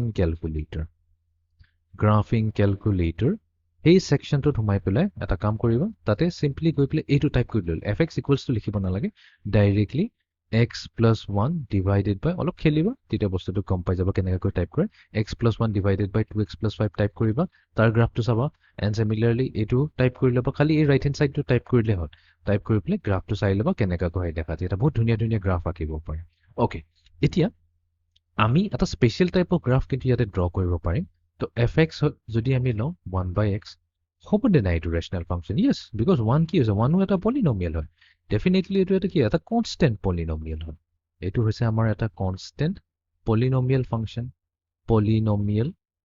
কনষ্টেণ্ট পলিনমিয়েল ফাংচন আৰু তলৰটোতো ডেফিনেটলি কি হয় এটা লিনিয়াৰ ফাংচন হয় ৰাইট বিকজ এক্সৰ হায়েষ্ট পাৱাৰ কি হৈছে 1 হৈছে তো এটা কনষ্টেণ্ট পলিনমিয়েল ফাংচনক এটা লিনিয়াৰ পলিনমিয়েল ফাংচনেৰে ডিভাইড কৰিলে আমি কি পাম ৰেচনেল ফাংচন পামেই পাম এইটো কিয় লোৱা হৈছে এই স্পেচিয়েল গ্ৰাফটো বিকজ ইয়াৰ আমি গ্ৰাফ কৰিব পাৰোঁ এইটোৰ এটা নাম আছে এইটোক আমি ৰেচিপ্ৰকেল ফাংচন বুলি কওঁ ৰেচিপ্ৰকেল ফাংচন এতিয়া আমি ট্ৰাই কৰিম ইয়াৰ গ্ৰাফটো আঁকিবৰ কাৰণে ঠিক আছে যদি ট্ৰাই কৰিব নালাগে এটা ডাইৰেক্টলি মনত ৰাখিলে হ'ল এইটো গ্ৰাফটো কেনেকুৱা হয় তো আমাৰ তাত আছে এইটো হৈছে আমাৰ y axis এইটো হৈ গৈছে আমাৰ y axis আৰু এইটো হৈ গৈছে আমাৰ x axis ওকে এতিয়া y axis এতিয়া এই গ্ৰাফটো ড্ৰ কৰিবৰ কাৰণে অফক'ৰ্ছ আমি কি কৰোঁ আমি এটা টেবল বনাই লওঁ y লৈ লওঁ আৰু এইফালে y লৈ লওঁ y হৈ গৈছে কি f of x একেই কথা এতিয়া এটা জিৰ' যদি লওঁ আমিতো ষ্টাৰ্টিঙতে কৈ থৈছোঁ যে জিৰ' হ'ব নোৱাৰে কিয় যদি জিৰ' লওঁ তেনেহ'লে প্ৰব্লেম কি হ'ব anything divided by zero' infinity হৈ যাব তাৰমানে x equals to zero' y ভেলুটো কি হৈছে ইনফিনিটি আছে ক'ৰবাত এইখিনিত আছে আৰু যদি এক্সৰ ভেলু ইনফিনিটি হয় এক্সট্ৰিমলি লাৰ্জ ভেলু হয় ইনফিনিটি মানে এক্সট্ৰিমলি লাৰ্জ ভেলু হয় তেনে ৱাই ভেলু কি হয় এপ্ৰ'চেছ জিৰ' একজেক্টলি জিৰ' নহয় এপ্ৰ'চেছ জিৰ' বুলি ক'ব APPROACHES এপ্ৰ'চেছ জিৰ' তো তাৰমানে এই জিৰ' মানে এক্স এক্সিছটো জাষ্ট টাচ কৰিব বিচাৰিব এতিয়া যদি আমি ড্ৰ কৰোঁ তো 1 দিলে কি হ'ব 1 দিলে ৱাই ভেলু আহিব 1/1 2 দিলে আহিব 0.5 4 দিলে আহিব 0.25 ঠিক আছে তেনেকৈ আমি নেগেটিভ নাম্বাৰ ল'ব পাৰোঁ -1 দিলে -1 আহিব -2 দিলে 0.5 আহিব এনেকৈ আমি ডিফাৰেণ্ট পইণ্টছ লৈ পেলাই যদি ইয়াৰ গ্ৰাফটো ড্ৰ কৰোঁ এই গ্ৰাফটো দেখাত এনেকুৱা ধৰণৰ হ'ব ঠিক আছে এনেকুৱা ধৰণৰ ইয়াৰ গ্ৰাফটো হ'ব এইটোক এটা ৰেক্টেংগুলাৰ হাইপাৰবোলা বুলি কোৱা হয় বাট এনিৱেজ আমি ইমান ডিটেইলছত নামলৈ নাযাওঁ যেতিয়া আমি হাইপাৰবোলা চেপ্টাৰটো কৰিম কনিক ছেকশ্যনত তেতিয়া এইবোৰ বস্তু ক্লিয়াৰ হৈ যাব but for the time being আমি খালি ইয়াৰ গ্ৰাফটো মনত ৰাখিলে হ'ল যে এই ৰেচিপ্ৰকেল ফাংচন 1/x ইয়াৰ গ্ৰাফটো হয় এনেকুৱা হয় দেখাত এতিয়া নেক্সট কুৱেশ্যনটো আহি যায় যে গ্ৰাফটো যদি আমি ড্ৰ কৰি লওঁ তেনেহ'লে আমাৰ সদায় নেক্সট কুৱেশ্যনটো আহিব যে এই ডোমেইন কি হ'ব ডোমেইন অফ এফ কি হৈ যাব তো ডোমেইন অফ এফ ওলাবৰ কাৰণে আমি প্ৰথমতেতো এইটো জানিব লাগিব যে এক্সৰ কি ভেলু হ'ব পাৰে তো এক্সৰ ভেলু কি হ'ব পাৰে 0 বাদ দি বাকী চব ভেলু হ'ব ইনফিনিটিটো আমি নাচাওঁ ইনফিনিটিটো 0 বাদ দি আমি বাকী চব ল'ব পাৰোঁ ইনফিনিটিটো একচুৱেলি আমাৰ ৰিয়েল নাম্বাৰ্ছৰ ভিতৰত আহিব তাৰমানে কি কৰিলোঁ আমি এনি ৰিয়েল নাম্বাৰ্ছ লওঁ ৰাইট আমি যিকোনো ৰিয়েল নাম্বাৰ লওঁ কোনো প্ৰব্লেম নাই খালি 0 is not allowed because by division by 0 কি হৈ যায় এইটো নট এলাউড হয় তো আৰ ল'ম অল ৰিয়েল নাম্বাৰ্ছ ল'ম বাট আমি কি ল'ম 0 ল'ব নোৱাৰোঁ তো সেইটো কেনেকৈ লিখিম যদি গোটেই ছেট অফ ৰিয়েল নাম্বাৰ্ছতো আমাৰ 0 ইনক্লুড থাকে তো এইটো লিখিম আমি -0 নো এনেকৈ লিখিলে ৰং হ'ব আৰ -0 কোনো মিনিং নাথাকে এইটো এটা ছেট হৈছে তো এইটো যদি ছেট হৈছে তেনেহ'লে এইটো ছেট হ'ব লাগিব তো আমি কি কৰিম তো কাৰ্লি ব্ৰেকেটৰ ভিতৰত লিখি দিম তো এইটো হ'ব যে আৰ ছেটটোৰ পৰা এটা ছেট লৈছোঁ যাৰ এলিমেণ্ট এছ হৈছে 0 এইটো যদি মাইনাছ কৰি দিওঁ তেনেহ'লে আমাৰ এইটো হৈ যাব domain of the reciprocal function okay domain যদি ওলাইছে তেনেহ'লে আমাৰ ৰেঞ্জো ওলাই যাব এতিয়া ৰেঞ্জ কি হ'ব ৰেঞ্জেটো কৈছে আমাৰ আউটপুট কি আহি আছে ৰাইট আউটপুট হ'ব এতিয়া যি হ'ব ইয়াতে এপ্ৰ'চেছ 0 বুলি কৈহে ক'লোঁ 0টোতো হোৱা নাই তো চেম বাকী চব ভেলুজবোৰ হ'ব ইনফিনিটি মানে কি এইটো এটা ধৰণৰ এটা ৰিয়েল নাম্বাৰ হ'ব এক্সট্ৰিমলি লাৰ্জ নাম্বাৰ আমি নাজানো কি হয় নাম্বাৰটো বাট এইটো এটা এক্সট্ৰিমলি লাৰ্জ নাম্বাৰ হয় তো জেনেৰেলি আমি এই কেছটো আমি কনচিডাৰেই নকৰোঁ এই কেছটো আমি কনচিডাৰেই নকৰোঁ ঠিক আছে এতিয়া এই কেছটো আমি কনচিডাৰ নকৰোঁ বিকজ আমাৰ কি এপ্ৰ'চেছ 0 হৈ আছে 0টো কেতিয়াও হোৱা নাই তো বাকীটোতো আমাৰ ৱাই ভেলু কি হ'ব যিকোনো ৰিয়েল নাম্বাৰ ল'ব পাৰিব অল ৰিয়েল নাম্বাৰ্ছ ল'ব পাৰিব এক্সেপ্ট কি ল'ব নোৱাৰে 0 ল'ব নোৱাৰে বিকজ ৱাই ভেলু কি হ'ব আমি চাব লাগিব যে এই ৱাই এক্সেছত কি ভেলুজ ল'ব পাৰিছে চব ভেলুজ ল'ব পাৰিব আমি যিয়ে চাওঁ এক্সৰ ভেলু যদি এইখিনিত লওঁ ইয়াৰ কৰেছপণ্ডিং ৱাই ভেলুটো এইখিনিত আহিব এইখিনিত যদি আমি এক্সৰ ভেলুটো লওঁ ইয়াৰ কৰেছপণ্ডিং ৱাই ভেলুটো আহিব আমি যিয়ে লওঁ এক্সৰ ভেলু যিয়ে লওঁ ইয়াৰ কৰেছপণ্ডিং ৱাই ভেলু আহি আছে পজিটিভ ৱাই এক্সিছত চিমিলাৰলি আমি যদি নেগেটিভ এক্স লওঁ তেনেহ'লে ইয়াৰো কৰেছপণ্ডিং ৱাই ভেলুটো আহিবই নেগেটিভ ৱাই এক্সিছত except x equals to 0 because আমি কৈ থৈছোঁ যে এক্স ইকুৱেলছ টু 0 আমি ল'বই নোৱাৰোঁ X cannot be equals to X cannot be equals to 0 যদি ল'বই নোৱাৰোঁ তেনেহ'লে আমাৰ ৰেঞ্জটোত আমি চাওঁ যে আমাৰ 0 ভেলুটো কেতিয়াও নাহে এনেকৈ কেতিয়াও ভেলুৱে নাহিব যোনটো 0 দিব ৱাই ভেলু কেতিয়াও 0 হ'ব তো ইয়াতো আমি কি কৰিম আৰ মাইনাছ জি ঠিক আছে ছেট কণ্টেইনিং দি এলিমেণ্ট জি তো এইটো হৈ গ'ল ইয়াৰ ডোমেইন অ'কে তো আই হোপ এইটো ক্লিয়াৰ হৈ গ'ল এতিয়া আমি যাওঁ আমাৰ next type of function next type of algebraic function যোনটো হ'ব এটা মডুলাছ ফাংচন তো মডুলাছ ফাংচন কি হয় এইটো বুজাৰ আগতেতো প্ৰথমতে আমি বুজিব লাগিব মডুলাছৰ মিনিংটো কি হয় ঠিক আছে তো মডুলাছৰ মিনিং একেবাৰে চিম্পল কনচেপ্ট হয় চ' লেটছ চে আমাৰ তাত ইয়াতে নাম্বাৰ লাইন আছে তো নাম্বাৰ লাইনত আমি কেইটামান ভেলু লৈ লওঁ 0 এইটো হৈ গ'ল 1 2 3 4 ঠিক আছে এইফালে নেগেটিভ ভেলুজ লৈ লওঁ এইফালে আছে আমাৰ -1 -2 দেন -3 এইটো হৈ গ'ল আমাৰ -4 অ'কে চ' লেটছ চে তুমি এই পইণ্টত আছিলা প্ৰথমতে 0ত আছিলা অ'কে 0ৰ পৰা তুমি গ'লা লেটছ চে 3 ইউনিটছ এইফালে ঠিক আছে 0ৰ পৰা 3 ইউনিটছ গ'লা কেনেকৈ ইয়াৰ পৰা 1 ইউনিট 2 ইউনিট 3 ইউনিট তো ইয়াতে ক'ত আহি পালাহি 3ত আহি পালাহি অ'কে 3ত আহি যদি পালা এই বস্তুটো আমি মেথমেটিকেলি কেনেকৈ লিখিব পাৰোঁ আমাৰ এণ্ডিং পইণ্ট হৈছে 3 মাইনাছ ষ্টাৰ্টিং পইণ্ট হৈছে 0 এইটো হৈ যাব ইকুৱেলছ টু কি 3 - 0 হৈ যাব ইকুৱেলছ টু 3 অ'কে এইবাৰ আমি কি কৰিম 0ৰ পৰা লেটছ চে আমি ৰাইট ছাইড নগৈ পেলাই আমি লেফ্ট ছাইড আহোঁ তো আহিলোঁ আমি ইয়াতে 1 ষ্টেপ 2 ষ্টেপ 3 ষ্টেপ এইখিনি 3 ষ্টেপে আহিছোঁ যেনেকৈ ইয়াতে আমি 3 ষ্টেপ গৈছিলোঁ এইবাৰো আমি 3 ষ্টেপে গৈছোঁ বাট আমি কোনফালে গৈছোঁ লেফ্ট ছাইডে গৈছোঁ ঠিক আছে তো আমি ক'ত আহি পেলাই ৰখিলোহি -3ত আহি পেলাই ৰখিলোহি তো এতিয়া এইটোক আমি কেনেকৈ কৈ গ'ল কিমান ডিষ্টেঞ্চ আহিলোঁ -3 ফাইনেল হয় সদায় আমি এনেকৈ কৰোঁ ফাইনেল মাইনাছ ইনিচিয়েল ষ্টাৰ্ট বা ফিনিছ মাইনাছ এণ্ড বুলি ক'লেও হৈ যাব একে কথা বাট সেইটো শুনাত বহুত বেয়া হয় ফাইনেল মাইনাছ ইনিচিয়েল বুলি কওঁ তো ফাইনেল ক'ত ৰখিলোঁ আমি -3 মাইনাছ ষ্টাৰ্টিং পইণ্ট ষ্টাৰ্টিং ক'ত পাইছে 0 তো এইটো হৈ গ'ল আমাৰ -3 বাট ইয়াতে এটা প্ৰব্লেম হৈ গ'ল আমি সুধিছোঁ যে আমি কিমান ডিষ্টেঞ্চ ট্ৰেভেল কৰিলোঁ তো 0ৰ পৰা যদি আমি ৰাইট ছাইডে যাওঁ আমি ক'লোঁ অ'কে 3 - 0 কমতে আমি পাই গ'লোঁ 3 তো আমি ইয়াতে 3 ইউনিটছ ট্ৰেভেল কৰিলোঁ কোনফালে ৰাইট ছাইডে ঠিক তেনেকৈ আমি লেফ্ট ছাইডে যদি আমি 3 ইউনিট জাপ মাৰোঁ তেনেহ'লে আমাৰ আনচাৰটো কি হ'ব লাগে পজিটিভত আহিব লাগিছিলে বাট ইয়াতে নেগেটিভত আহি আছে অফক'ৰ্ছ ইয়াতে আমি নেগেটিভ কেলৈ পাইছোঁ বিকজ আমি -3 পৰা 0 মাইনাছ কৰিছোঁ সেইকাৰণে নেগেটিভ পাইছোঁ বাট কুৱেশ্যনটো সুধিছে তুমি কিমান ডিষ্টেঞ্চ গ'লা ৰাইট লেফ্ট ছাইডত তুমি কিমান ডিষ্টেঞ্চ গ'লা তুমি 3 ইউনিটছে গ'লা তো এই বস্তুটোক আমি দেখুৱাবৰ কাৰণে কি কৰোঁ আমি এবছলিউট ভেলু লৈ লওঁ বা মডুলাছ লৈ লওঁ যদি মডুলাছ লৈ লওঁ তেতিয়া কি হ'ব ভিতৰত যিয়ে থাকক পজিটিভ থাকক বা নেগেটিভ থাকক ফাইনেল আনচাৰটো আমাক কি দিব সদায় পজিটিভ হৈ দিব তো ইভেন ইয়াতো আমি মডুলাছ লগাব পাৰোঁ 3 - 0 তো ইয়াৰ যদি মডুলাছ লগাই দিওঁ তো ভিতৰত পজিটিভ আছে ভাল কথা তো পজিটিভ আছে তো পজিটিভে হ'ব 3 হ'ব বিকজ মডুলাছ এটা ধৰণৰ কি হৈছে ডিষ্টেঞ্চৰ কথা কয় এনেকৈ ক'ব লাগিব তো সেইকাৰণে মডুলাছৰ ভিতৰত যিয়ে নাথাকক কিয় ফাইনেল ভেলুটো সদায় পজিটিভ আহিব এতিয়া আমাক এটা মডুলাছ ফাংচনৰ কথা কৈছে এতিয়া মডুলাছ ফাংচনটোক ৰিপ্ৰেজেণ্ট কৰিবৰ কাৰণে আমি কি কৰিম এই দুটা ডাণ্ডা ইউজ কৰিম ঠিক আছে তো এফ এক্সটোতো হৈ গৈছে আমাৰ ফাংচন অফ এক্স ৰাইট এক্সৰ ওপৰত ডিপেণ্ড কৰি আছে তো অবিয়াছলি আমাক কি লাগিব এইফালে ইকুৱেলছৰ কিবা এটা এক্স এটা লাগিবই তো চিম্পলি এক্স লিখিলে নহ'ব এক্সৰ আমি কি কৰিম দুটা এনেকুৱা পেৰেলেল লাইনছৰ ভিতৰত ৰাখি দিম এইটোকে কোৱা হ'ব এটা মডুলাছ ফাংচন ঠিক আছে লিখে কেনেকৈ সেইটোতো গম পালোঁ বাট এতিয়ালৈকে আমি ডিফাইন কৰা নাই মডুলাছ ফাংচন কি হয় তো মডুলাছ ফাংচনক এনেকুৱাকৈ ডিফাইন কৰে ইয়াৰ দুটা ডেফিনিশ্যন আছে তো মডুলাছ ফাংচন যোনটো আছে এই মড এক্স বুলিও কয় কেতিয়াবা এই মড এক্সৰ দুটা ভেলু হ'ব পাৰে এই মড এক্সৰ ভেলু এক্স হ'ব ঠিক আছে এক্স কেতিয়া হ'ব যদি আমাৰ এক্সৰ ভেলু 0 বা 0তকৈ ডাঙৰ হয় if X is greater than or equals to 0 আৰু যদি এক্স 0তকৈ সৰু হয়। ইয়াৰ মিনিংটো কি হয়? ইয়াতে চিম্পলি এইটোৱে কৈছে x greater than or equals to 0 মানে কি হয়? x is positive. ঠিক আছে, 0 হ'ব পাৰে, বাট আমি এইটো পজিটিভ বুলি ক'ম। x ইজ পজিটিভ আৰু x লেছ দেন 0 এইটো মিনিংটো হৈ যায় যে আমাৰ x হৈছে এটা নেগেটিভ। যদি x নেগেটিভ হয়,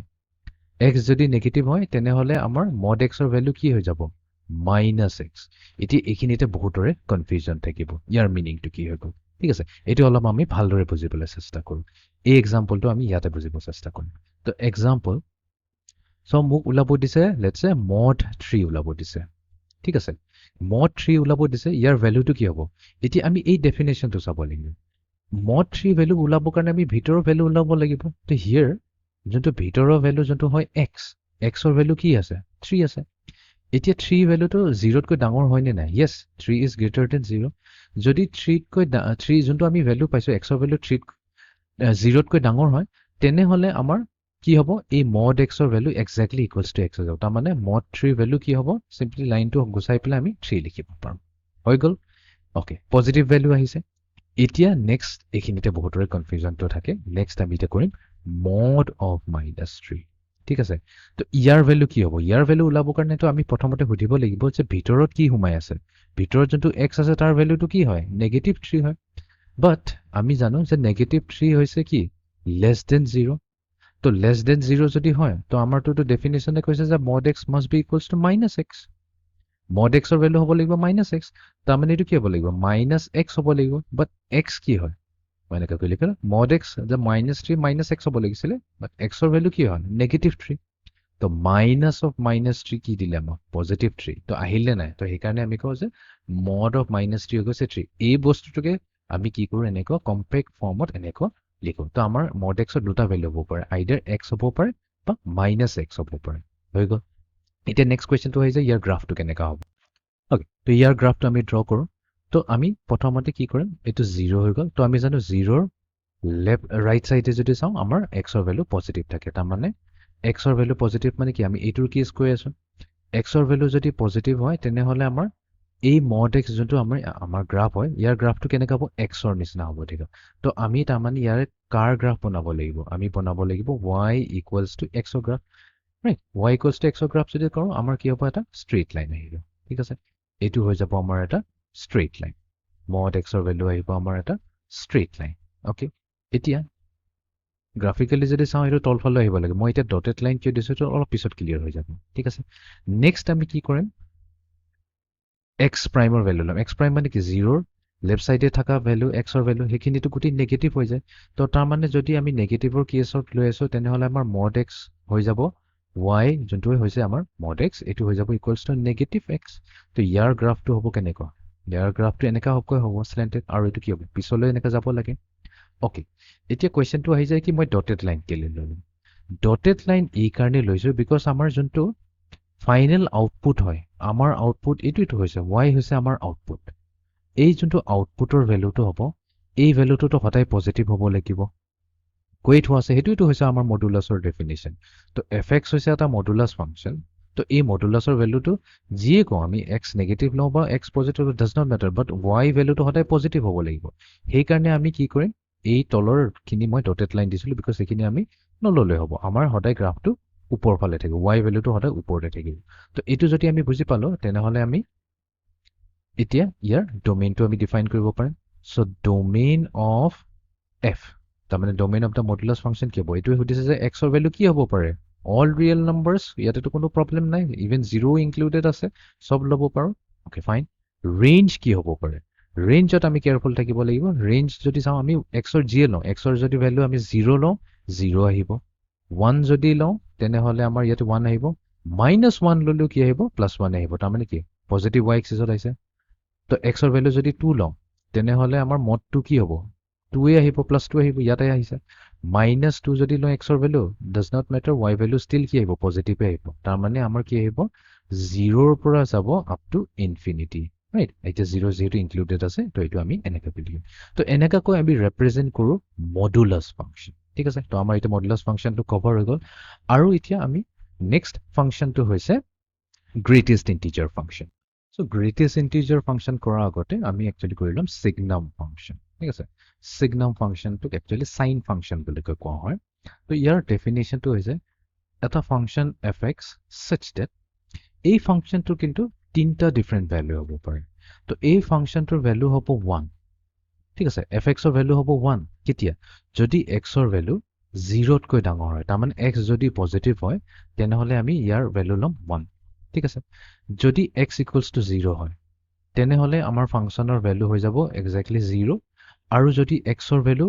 0 তকৈ কম হয় মিনিং x যদি নেগেটিভ হয় তেনেহলে আমাৰ ফাংচনটোৰ ভ্যালু হ'ব -1 এটুকে কোৱা হয় সিগনাম ফাংচন এটু বস্তু একচুয়ালি আমি গ্ৰাফিক্যালি যদি চাও তেতিয়া বেছি ক্লিয়াৰ হৈ যাব তো এটু হৈ গল আমাৰ y axis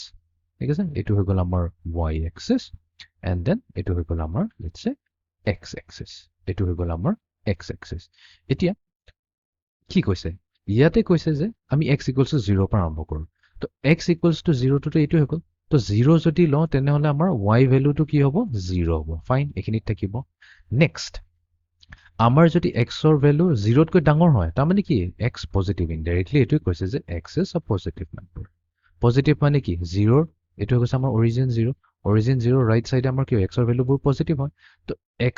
greater than 0 যেতিয়া হয় তাৰ মানে আমি যেতিয়া ৰাইট সাইডে গৈ থাকিম আমাৰ fx ৰ ভ্যালু কি হ'ব 1 হ'ব এটা কনস্ট্যান্ট 1 হ'ব তো 1 এখিনিটো আমি একো লব নোৱাৰো হেকাৰণে বাবল এটা দিছো এখিনিৰ পৰা আমি যাম ইয়ালৈকে এটু হ'ব আমাৰ 1 ঠিক তেনেকৈ x ৰ ভ্যালু যদি 0 তকৈ সৰু হয় তাৰ মানে কি লেফট সাইডে আছে তেনেহলে আমাৰ কি হ'ব এখিনি বাবল থাকিব তো আমাৰ ভ্যালুটো হ'ব এটু -1 আহিব তো এটুই হৈছে এটা সিগনাম বা সাইন ফাংশন তো 0 to 0 হ'ব আমি যদি পজিটিভ x এক্সিছত থাকো তেনেহলে আমাৰ ভ্যালু হতে 1 আহিব হতে ফিক্সড 1 আহিব আৰু যদি আমি নেগেটিভ x এক্সিছত থাকো যেটো x প্ৰাইম বুলি কয় তেনেহলে আমাৰ ভ্যালু হতে হৈ যাব -1 ওকে তো এটুই হৈছে আমাৰ সিগনাম ফাংশন এতিয়া কোৱেশ্চনটো হৈ যায় ডোমেইন কি হ'ব What is the domain of the function f? এতিয়া signum functionৰ domain মানে কি x ৰ ভ্যালু হুদি আছে x কি হ'ব পাৰে তো greater than 0 মানে তো কৈছে তাৰ মানে কি x ৰ ভ্যালু আমি গুটে পজিটিভ ৰিয়েল নাম্বাৰ খিনি লব পাৰো anything greater than 0 positive real number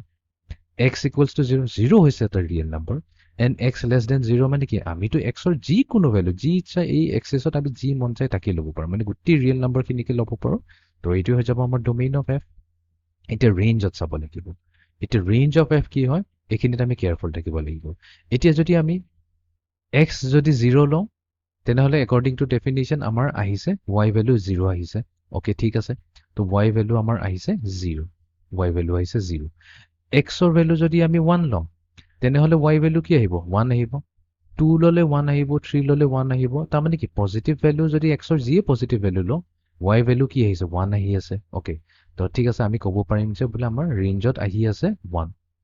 0 যদি লওঁ 0 আহিব আৰু যদি আমি x ৰ ভ্যালু নেগেটিভ লওঁ নেগেটিভ x ভ্যালুবোৰ লওঁ তেনেহলে আমাৰ এটু কি আহিব -1 আহিব তো তাৰ মানে কি আমাৰ ৰেঞ্জ হৈ গল 1 0 and -1 তো এটু হৈ যাব আমাৰ সিগনাম ফাংশনৰ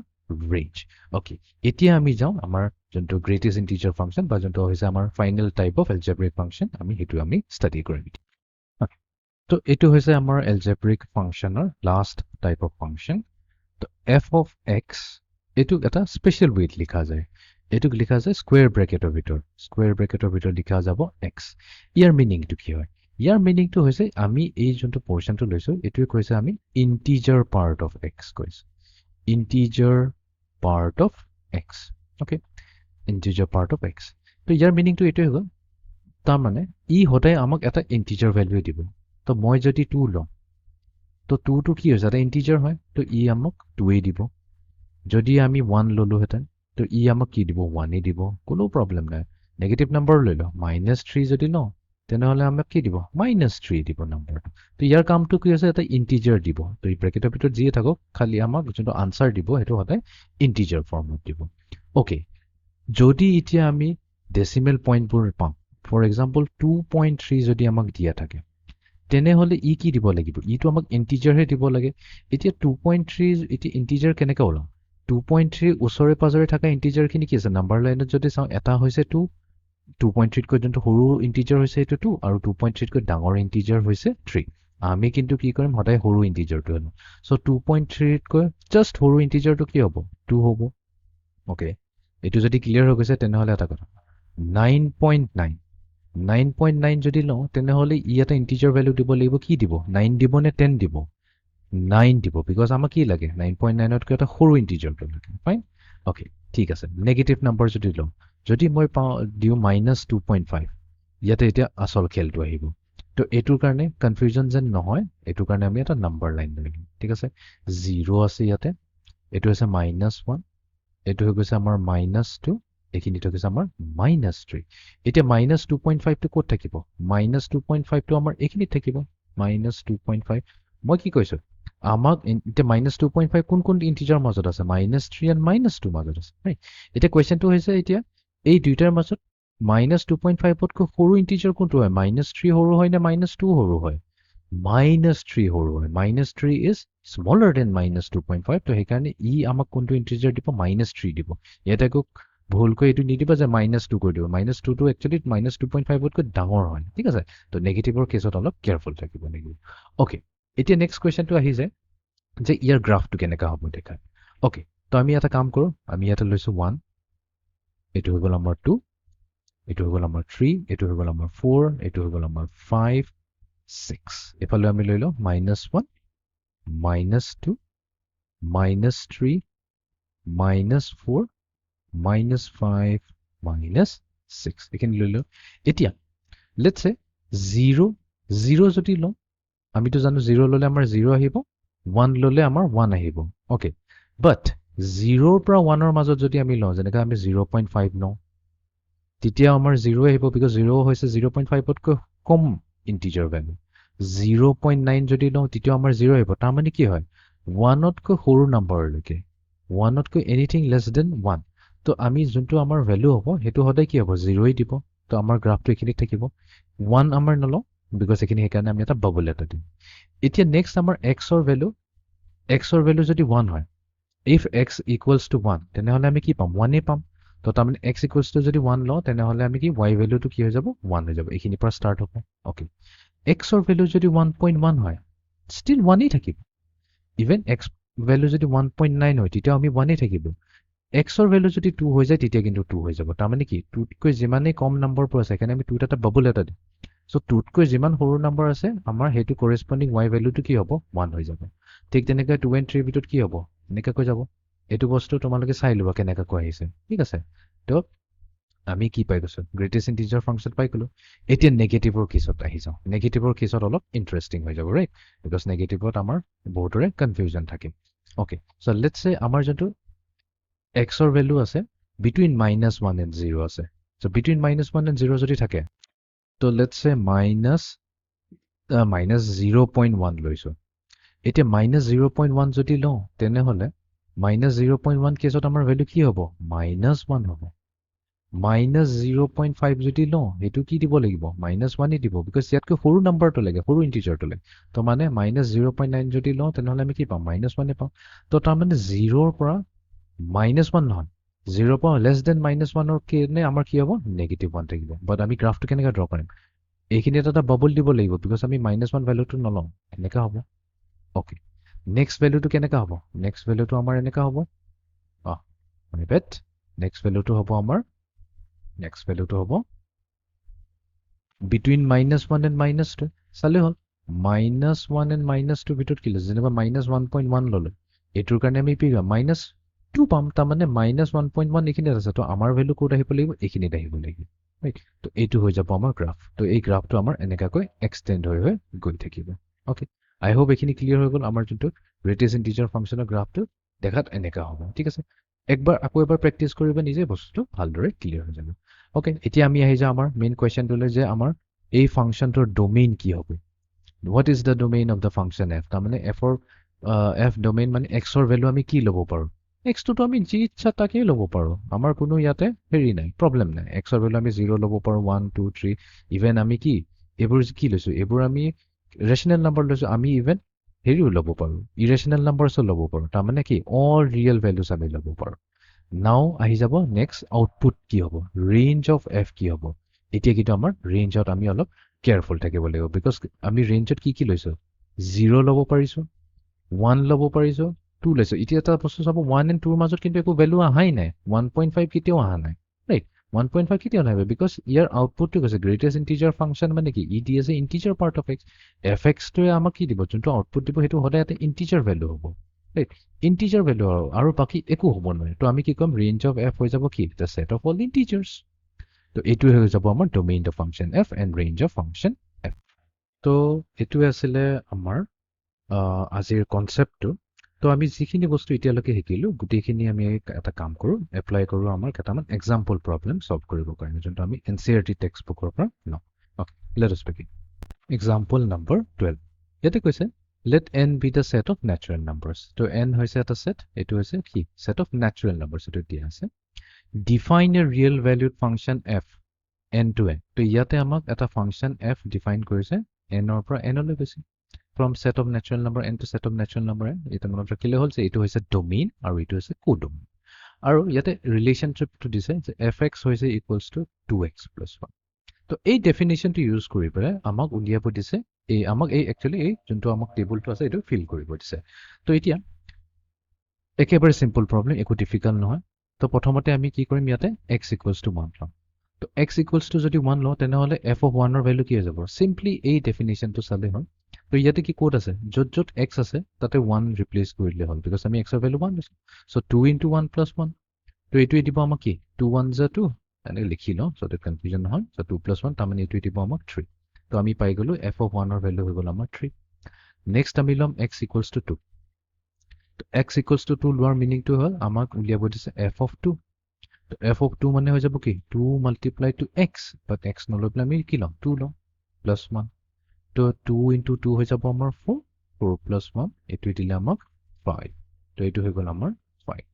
নেক্সট আমি ওলাব লাগিব x equals to 3 x equals to 3 যদি লওঁ এইবোৰ হৈ যাব আমাৰ x ৰ ভেলু তো f of 3 হৈ যাব equals to 2 multiplied to 3 plus 1 তো এইটো দিছে কি 2 times 3 হৈ গ'ল 6 6 plus 1 হৈছে 7 তো আমি পাই গ'লো f of 3 হৈ গ'ল আমাৰ 7 নেক্সট আমি ল'ম x ইকুৱেলছ টু 4 তো f of 4 ইকুৱেলছ টু হৈ যাব 2 multiplied to 4 plus 1 so 2 4 is 8 তো আমি কৰি আছো 8 plus 1 8 plus 1 হৈ গ'ল আমাৰ 9 তো এইটো হৈ যাব আমাৰ 9 then x equals to 5 x equals to 5 ৰ কাৰণে আমি কি পাম f of 5 পাই যাম equals to 2 multiplied to 5 plus 1 তো 2 multiplied to 5 হৈ গ'ল 10 10 plus 1 এইটো দিছে আমাক 11 তো f of 5 হৈ গ'ল আমাৰ 11 ঠিক then x equals to 6 x equals to 6 ৰ কাৰণে আমাৰ আছে f of 6 equals to 2 multiplied to 6 plus 1 তো এইটো দিব আমাক 12 plus 1 তো এইটো হৈ যাব equals to 13 f of 6 হৈ গ'ল আমাৰ 13 and then f of 7 যদি ওলাম তো এইটো হৈ যাব আমাৰ 2 multiplied to 7 plus 1 তাৰমানে 14 plus 1 তো 14 plus হৈ জানো হৈ গ'ল আমাৰ 15 তো f of 7 পাই গ'লো আমি 15 তো এনেকাকৈ আমি এই টেবুলটো ফিল কৰিব পাৰোঁ ওকে এতিয়া আমি যাওঁ নেক্সট কুৱেশ্যন এক্সাম্পল নম্বৰ 13 তো এক্সাম্পল নম্বৰ 13 কৈছে define the function f from r to r given by y equals to fx equals to x square এই বস্তুটো চাই পেলাই কনফিউজড হ'ব নালাগে ইয়াতে দিছে y equals to fx equals to x square ইয়াৰ মিনিংটো এইটোৱে হৈ যায় যে y হৈছে equals to x square or আমি ক'ব পাৰোঁ fx equals to x square exactly same to same কথা হয় কেলে because ইয়াতে ক'ব পাৰিব since y equals to fx because y আৰু fx exactly same কথাটোৱে হয় আমি খালি এইটো কি কয় এইটো এটা আউটপুট হয় এইটো এটা আউটপুট হয় বাস এইটো আমি y কৈছো যে y f of x ৰ ওপৰত ডিপেন্ডেন্ট হয় ৰাইট সেইকাৰণে আমাৰ y equals to x square এইটোৱে হৈ যাব আমাৰ একচুৱেল ইয়াৰ পৰা আমি ফাংচনটো লিখিব পাৰিম y equals to fx বা fx equals to x square এতিয়া এই ডেফিনেশ্যনটো ইউজ কৰি পেলাই আমাক এই টেবুলটো ফিল কৰিব দিছে ওকে এইটো একেবাৰে সিম্পল প্ৰব্লেম তো x ৰ ভ্যালু এইটো আমাৰ যোনটো ফাৰ্স্ট ৰুট আছে এইবোৰ x ৰ ভ্যালু আছে তো এটা ভ্যালু কৰি দিও x ৰ ভ্যালু যদি -4 হয় তেনেহলে fx ভ্যালু কি হৈ যাব fx of -4 কি হৈ যাব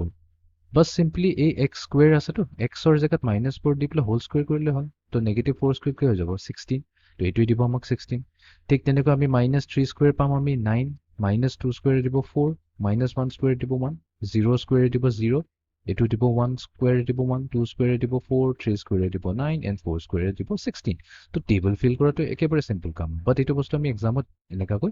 লিখি দেখুৱাব লাগিব মই ডাইৰেক্টলি কৰাই দিছো so -3 whole square equals to 9 তো এনেকা কৰি পেলাই একে লাষ্টলৈকে যাব লাগিব f of 4 so 4 square হৈছে equals to 16 okay এতিয়া এটোটো হৈ গল এতিয়া নেক্সট এটো পাৰ্ট হৈ গল complete the table. Complete the table of part to the next question. What is the domain and range of this function? So function to domain ki hobo. So domain of f ami define koribo karone ami ki sabo laibo x or value sabo laibo. Eti x or diyate ketaman value di ase -4 -3 -2 -1 aru ebu ki ase sob integer value ase. To yate jodi ami z likhi diu etu incomplete hobo because yate ami okol z no ami actually rational number lobo paru irrational number lobo paru ami x or ji kono value lobo paru. To tar mane actually ki hobo yate set of all real numbers hoi jabo amar domain of f. Next ahi jabo amar range. এতিয়া ইয়াতে আমি careful থাকিব লাগিব range of f ৰেঞ্জত f যদি আমি r বুলি কওঁ সিম্পলি গণ্ডগোল হৈ যাব বিকজ আমি এটা বস্তু ইয়াতে নোটিস কৰিছো যে পজিটিভ নাম্বাৰ কিটাৰ কাৰণে তো কোনো প্ৰবলেম নাই যদি আমি পজিটিভ নাম্বাৰ লওঁ আমি y ভ্যালুবোৰ কি পাইছো সব পজিটিভত পাইছো +1 +4 +9 +16 এইখিনি প্ৰবলেম নাই পজিটিভ নাম্বাৰ স্কোয়াৰ কৰিলে পজিটিভ বাট আমি এটো দেখা পাইছো যে নেগেটিভ নাম্বাৰবোৰক স্কোয়াৰ কৰোঁতে আমি কি পাইছো পজিটিভ ভ্যালুৱে পাইছো তাৰমানে y ভ্যালু হদাই পজিটিভে আহি আছে তো y ভ্যালু যদি পজিটিভ আহিছে তো তাৰ ৰেঞ্জটোক আমি পজিটিভ ভ্যালু কেনেকৈ লিখো 0 ৰ পৰা ইনফিনিটি লৈ যাব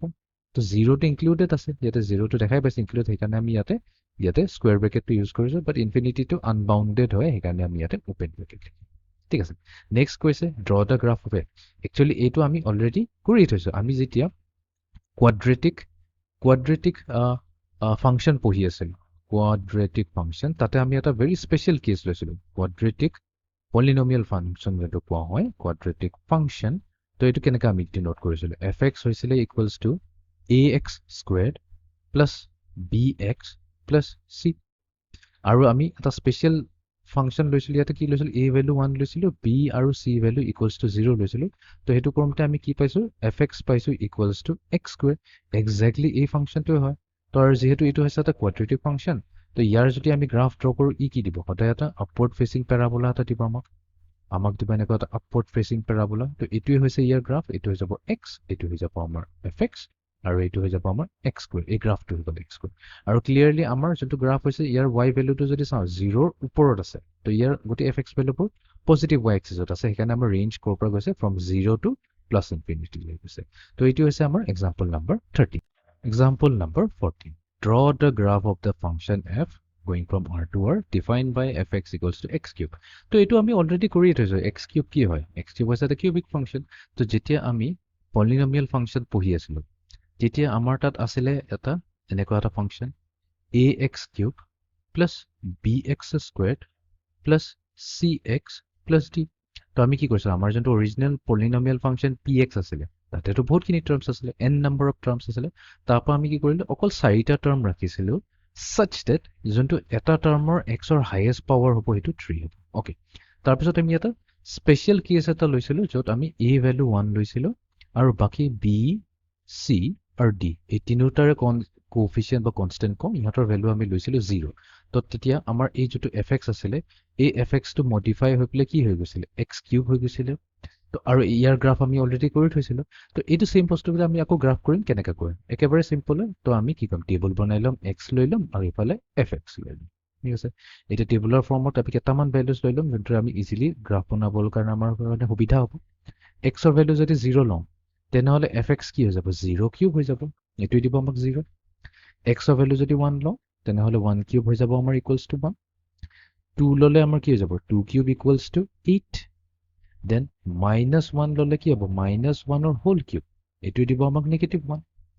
-2 যদি ল তো -2 whole cube এটো দিব আমাক কি -8 তো এনেকাকৈ আমি প্লট কৰিব পাৰিম তো আমি কি কৈছো 0 যদি ল তেনেহলে আমাৰ fx ৰ ভ্যালু আহিল 0 because fx আৰু y টো একই কথা হয় নেক্সট আমি যদি 1 ল তেনেহলে 1 লমতে আমাৰ কি আহিছে y ভ্যালু ইয়াতে আহিছে 1 আহিছে x ৰ ভ্যালু যদি 2 ল তেনেহলে আমাৰ কি আহিব 8 আহিব ঠিক আছে 3 ললে আৰু ওপৰত যাব 27 আহিব ঠিক তেনেকৈ আমি ইয়াতো লব পাৰো ভ্যালুজবোৰ এটি এই গ্ৰাফটো যদি আমি বেছি পইণ্টৰ কাৰণে লৈ পেলাই আমি যদি এটো জয়েন কৰি দিও আমাৰ গ্ৰাফটো দেখাত এনেকা ধৰণৰ হ'ব তো ট্ৰাই কৰো তো এটো ভাল বনাই তো এটো হ'ব এটো পইণ্ট ইয়াৰ পৰা গল ইয়ালৈ নেক্সট এনেকা হয় আমাৰ ইয়াতে ওপৰলৈ যাব তো এটোৱে হৈ যাব আমাৰ যোনটো গ্ৰাফ হৈ গল fx equals to x cube এটো হৈ যাব আমাৰ গ্ৰাফ ওকে এতিয়া আমি যাম নেক্সট কোৱেশ্চন টু লৈ example number 15 define the real valued function f going from r minus set containing the element 0 to r. Okay. So আমি অলপ carefully কৰিব লাগিব বস্তুবোৰ. তো ইয়াতে আমাক এটা real valued function f এটো আমাক এনেকাকৈ define এটো ক'ৰ পৰা ক'লৈ defined হৈছে real number from the set of real number to set of real number কৈ আছে but এই real number তে এটা restriction দিছে যে 0 হ'ব নোৱাৰে 0 বাদ দি বাকি যিকোনো real number আমি ল'ব পাৰো কাৰণ আমি r minus ইয়াতে এটো roster format আমি লিখিছো ইয়াতে 0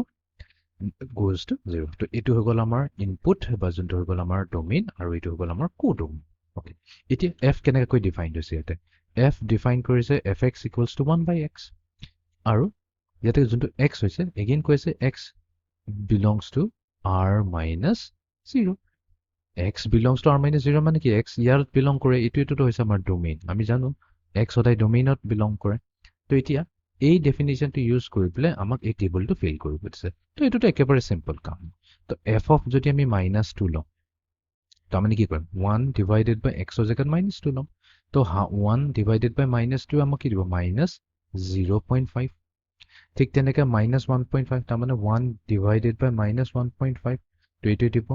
10 by 15 -10 by 15 5 2 is 10 5 3 is 15 এটো আমি -2 by 3 ল'ব পাৰিম then -1 যদি লওঁ -1 এ আহিব then -0.5 ললে আহিব আমাৰ 2 0.25 ললে আমাৰ আহিব +4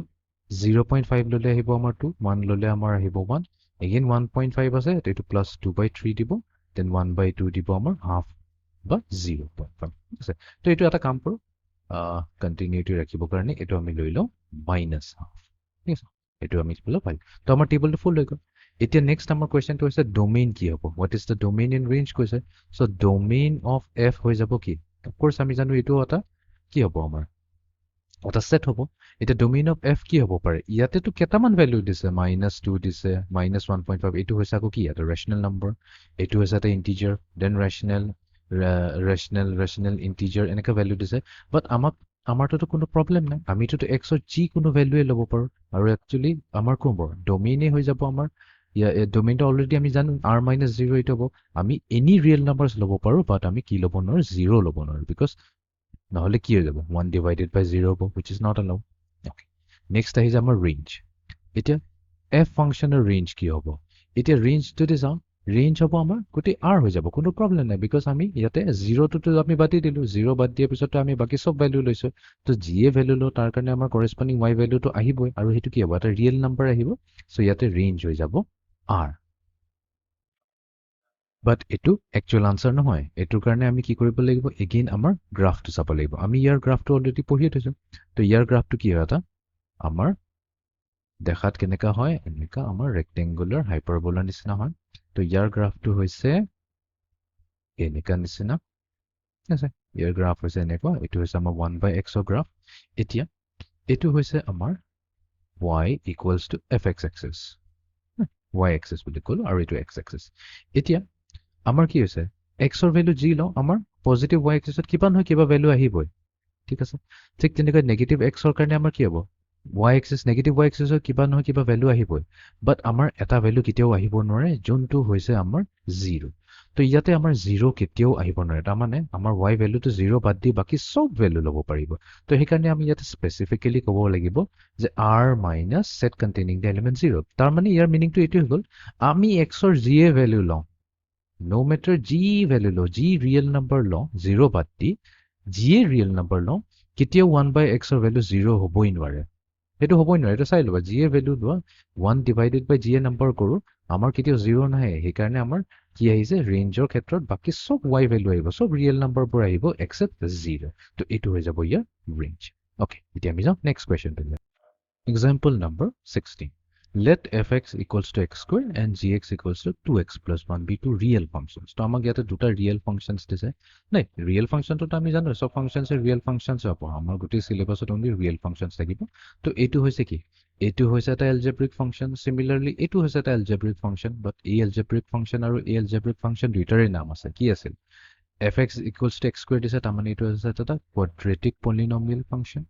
and gx equals to 2x plus 1 x or highest power কি 1 হয় তাৰ মানে এটো হৈছে এটা linear polynomial function anyways এতিয়া এই দুটা ফাংচন ইউজ কৰি পেলাই আমাক কি ওলাব দিছে f plus g of x, f minus g of x, f times g of x আৰু f by g of x. এইটো একচুৱেলি প্ৰব্লেম সলভ কৰিবৰ কাৰণে আমাৰ যোনটো এটা কনচেপ্ট আছে এলজেব্ৰা অফ ফাংচনছ. তো সেইটো আমি একচুৱেলি এলজেব্ৰা অফ ফাংচনছ এই প্ৰব্লেমটোৰ থ্ৰুৰে আমি বুজিবলৈ চেষ্টা কৰিম. Algebra of functions, algebra of functions এইটো হৈছে আমাৰ টপিকটো. অ'কে, একো ডিফিকাল্ট নহয়, একেবাৰে চিম্পল. এলজেব্ৰা অফ ফাংচনছে এইটো কয় তো আমাৰ তাত যদি আছে f plus g of x, তাৰমানে দুটা ফাংচনক আমি সাম কৰিছো, তো একচুৱেলি এইটো আমি ভাঙি পেলাই এনেকৈ লিখিব পাৰোঁ f of x plus g of x. Okay, এইটো হৈ গ'ল. নেক্সট আমাৰ তাত আছে f minus g of x. f minus g of x মানে কি দুটা ফাংচনৰ ডিফাৰেন্স, এইটোক আমি এনেকৈ লিখিম f of x minus g of x. Next আমাৰ আছে f times g of x. এই বস্তুটোক আমি কেনেকৈ লিখিব পাৰিম f of x into g of x. and আছে আমাৰ f by g of x. এই বস্তুটোক আমি কেনেকৈ লিখিব পাৰোঁ এটা ৰেচনেল ফাংচন হিচাপে লিখিব পাৰোঁ fx divided by g of x. Okay, এতিয়া আমি আহি যাওঁ কুৱেশ্যনটোলৈ. আমাক কি ওলাব দিছে fx f plus g of x ওলাব দিছে আৰু fx and gx দি আছে. তো ইয়াতে আমি কি কৰিম এই fxৰ জেগাত আমি কি পুট কৰি দিম x স্কুৱেৰ পুট কৰি দিম and gxৰ জেগাত আমি কি কৰি দিম 2x plus 1 কৰি দিম. হৈ গ'ল, এইটোৱে আনচাৰ হৈ গ'ল, একো কৰিবলগীয়া কাম নাই ইয়াতে. নেক্সট আমি কি কৰিম fx minus gx আছে, fxৰ জেগাত আমি লিখি দিলোঁ x স্কুৱেৰ আৰু minus gx. তো minus gx কৰিলে কি হ'ব minus 2x minus 1, খতম কাম. নেক্সট আছে আমাৰ কি fx into gx. তো এইটো হৈ যাব আমাৰ x square multiply to 2x plus 1, দুইটাৰে প্ৰডাক্ট ল'ব লাগিব. তো এইটোক যদি খুলি পেলাই লিখোঁ এইটো হ'ব 2x cube plus x square. and then finally আমাৰ আছে fx over gx, তাৰমানে কি হ'ব এইটো simply x square divided by 2x plus 1. এইটোৱে হৈ গৈছে আমাৰ সলিউশন. ওকে, এতিয়া আমি যাম লাষ্ট এক্সাম্পলটোলৈ. ওকে, নেক্সট কুৱেশ্যনটো নেক্সট এক্সাম্পলটো যোৱাৰ আগতে আৰু এটা কথা ইয়াতে মই মিছ কৰি দিলোঁ. এইটো হৈছে আমি ইয়াতে কিন্তু ক'ব লাগিব যে আমাৰ যোনটো 2x plus 1 এই ডিনমিনেটৰ, এইটো আমি এক্সপ্লিচিটলি ক'ব লাগিব যে it cannot be equals to 0, or in other words আমি ক'ব লাগিব যে x cannot be equals to minus half. কিয় এক্সৰ ভেলু যদি মাইনাছ হাফ লৈ লওঁ তেনেহ'লে গোটেই ডিনমিনেটৰটো 0 হৈ যাব আৰু ডিভিজন বাই 0 এইটো এলাউড নহয়. ঠিক আছে, এইটো ভেৰি ক্ৰুচিয়েল হয়. অ'কে, এতিয়া আমি যাওঁ আমাৰ নেক্সট এক্সাম্পলটো. Example number 17. Let fx be equals to square root of x and gx equals to x. তো দুটা ফাংশন fx and gx দি আছে. Be two functions defined over the set of non-negative real numbers. Okay, তো এবাৰ non-negative real numbers মানে কি? মানে indirectly আমাক এইটোৱে কৈ আছে positive real numbers. Positive real numbers including 0. Including 0. ঠিক আছে, ইয়াতে 0 টো ইনক্লুডেড হ'ব. তো তাৰ মানে আমাৰ ক'ৰ পৰা যাব 0ৰ পৰা প্লাছ ইনফিনিটিলৈকে যাব. এইটো ইয়াৰ ওপৰত ডিফাইন্ড হৈ আছে. তো এতিয়া এই ইনফৰমেশ্যনটো ইউজ কৰি পেলাই আমাক কি ওলাব দিছে f plus g of x ওলাব দিছে. এতিয়া f plus g of x মানে কি জাষ্ট নাও আমি পঢ়িছোঁ কি হয় এইটো চিম্পলি হ'ব f of x plus g of x. এতিয়া f of x plus g of x মানে কি হৈছে তো f of xৰ জেগাত আমি দিলোঁ স্কুৱেৰ ৰুট অফ x আৰু gxৰ জেগাত দিলোঁ আমি x, যোনটো আমাক অলৰেডি দিয়ে গৈছে প্ৰব্লেমটো. হৈ গ'ল. নেক্সট আছে f minus g of x. তো এইটো কি হ'ব f of x minus g of x. তো এইটো কি হ'ব square root of x minus x. Next আছে f times g of x. এইটোক আমি কেনেকৈ লিখোঁ f of x multiplied to g of x. তো তাৰমানে কি হয় square root of x multiplied to x. এতিয়াটো আমি অলপ সিম্পলিফাই কৰিলোঁ. স্কুৱেৰ ৰুট অফ x ক আমি কি লিখিব x to the power 1 half multiplied to x. এতিয়া একো যদি নাই ইয়াৰ পাৱাৰ হৈ গ'ল 1. ল অফ এক্সপনেন্টছ ইউজ কৰিলে কি হ'ব দুইটা যিহেতু বেছ সেম আছে x x আছে তো ইহঁত দুইটাৰে পাৱাৰ এড হৈ যাব হাফ প্লাছ 1. তো এইটো কি দিব x to the power 3/2. and then finally আছে আমাৰ f by g of x. তো এইটো কি হৈ যাব f of x divided by g of x. Okay, আৰু ইয়াতে কিন্তু এইটো সদায় মনত ৰাখিব লাগিব যে denominator cannot be equals to 0. তো তাৰমানে আমাৰ কি আছে f of x আছে square root of x divided by x. Simply এটা মনত ৰাখিব লাগিব যে x ৰ ভ্যালু 0 হ'ব। Again এটোকো আমি কম্বাইন কৰি লিখিব পাৰোঁ x to the power half হৈ গ'ল divided by x. এটো হৈ যাব x to the power half minus 1. তাৰমানে আমি দিব x to the power minus half. Okay, x to the power minus half. এটোই হৈ যাব আমাৰ f of g over x. তো এইটো আছিল আমাৰ আজিৰ সেশনটো। এটা বহুত দীঘলীয়া সেশন আছিল য'ত আমি ফাংশনছৰ ওপৰত ডিটেইলছত আমি কথা পাতিলো। তো আমি নেক্সট ছেশ্যনত আমি কি কৰিম এক্সাৰচাইজ নম্বৰ 2.3 টো আমি আৰম্ভ কৰিম তো এইটো আছিল আমাৰ আজিৰ ছেশ্যনটো see you in the next session thank U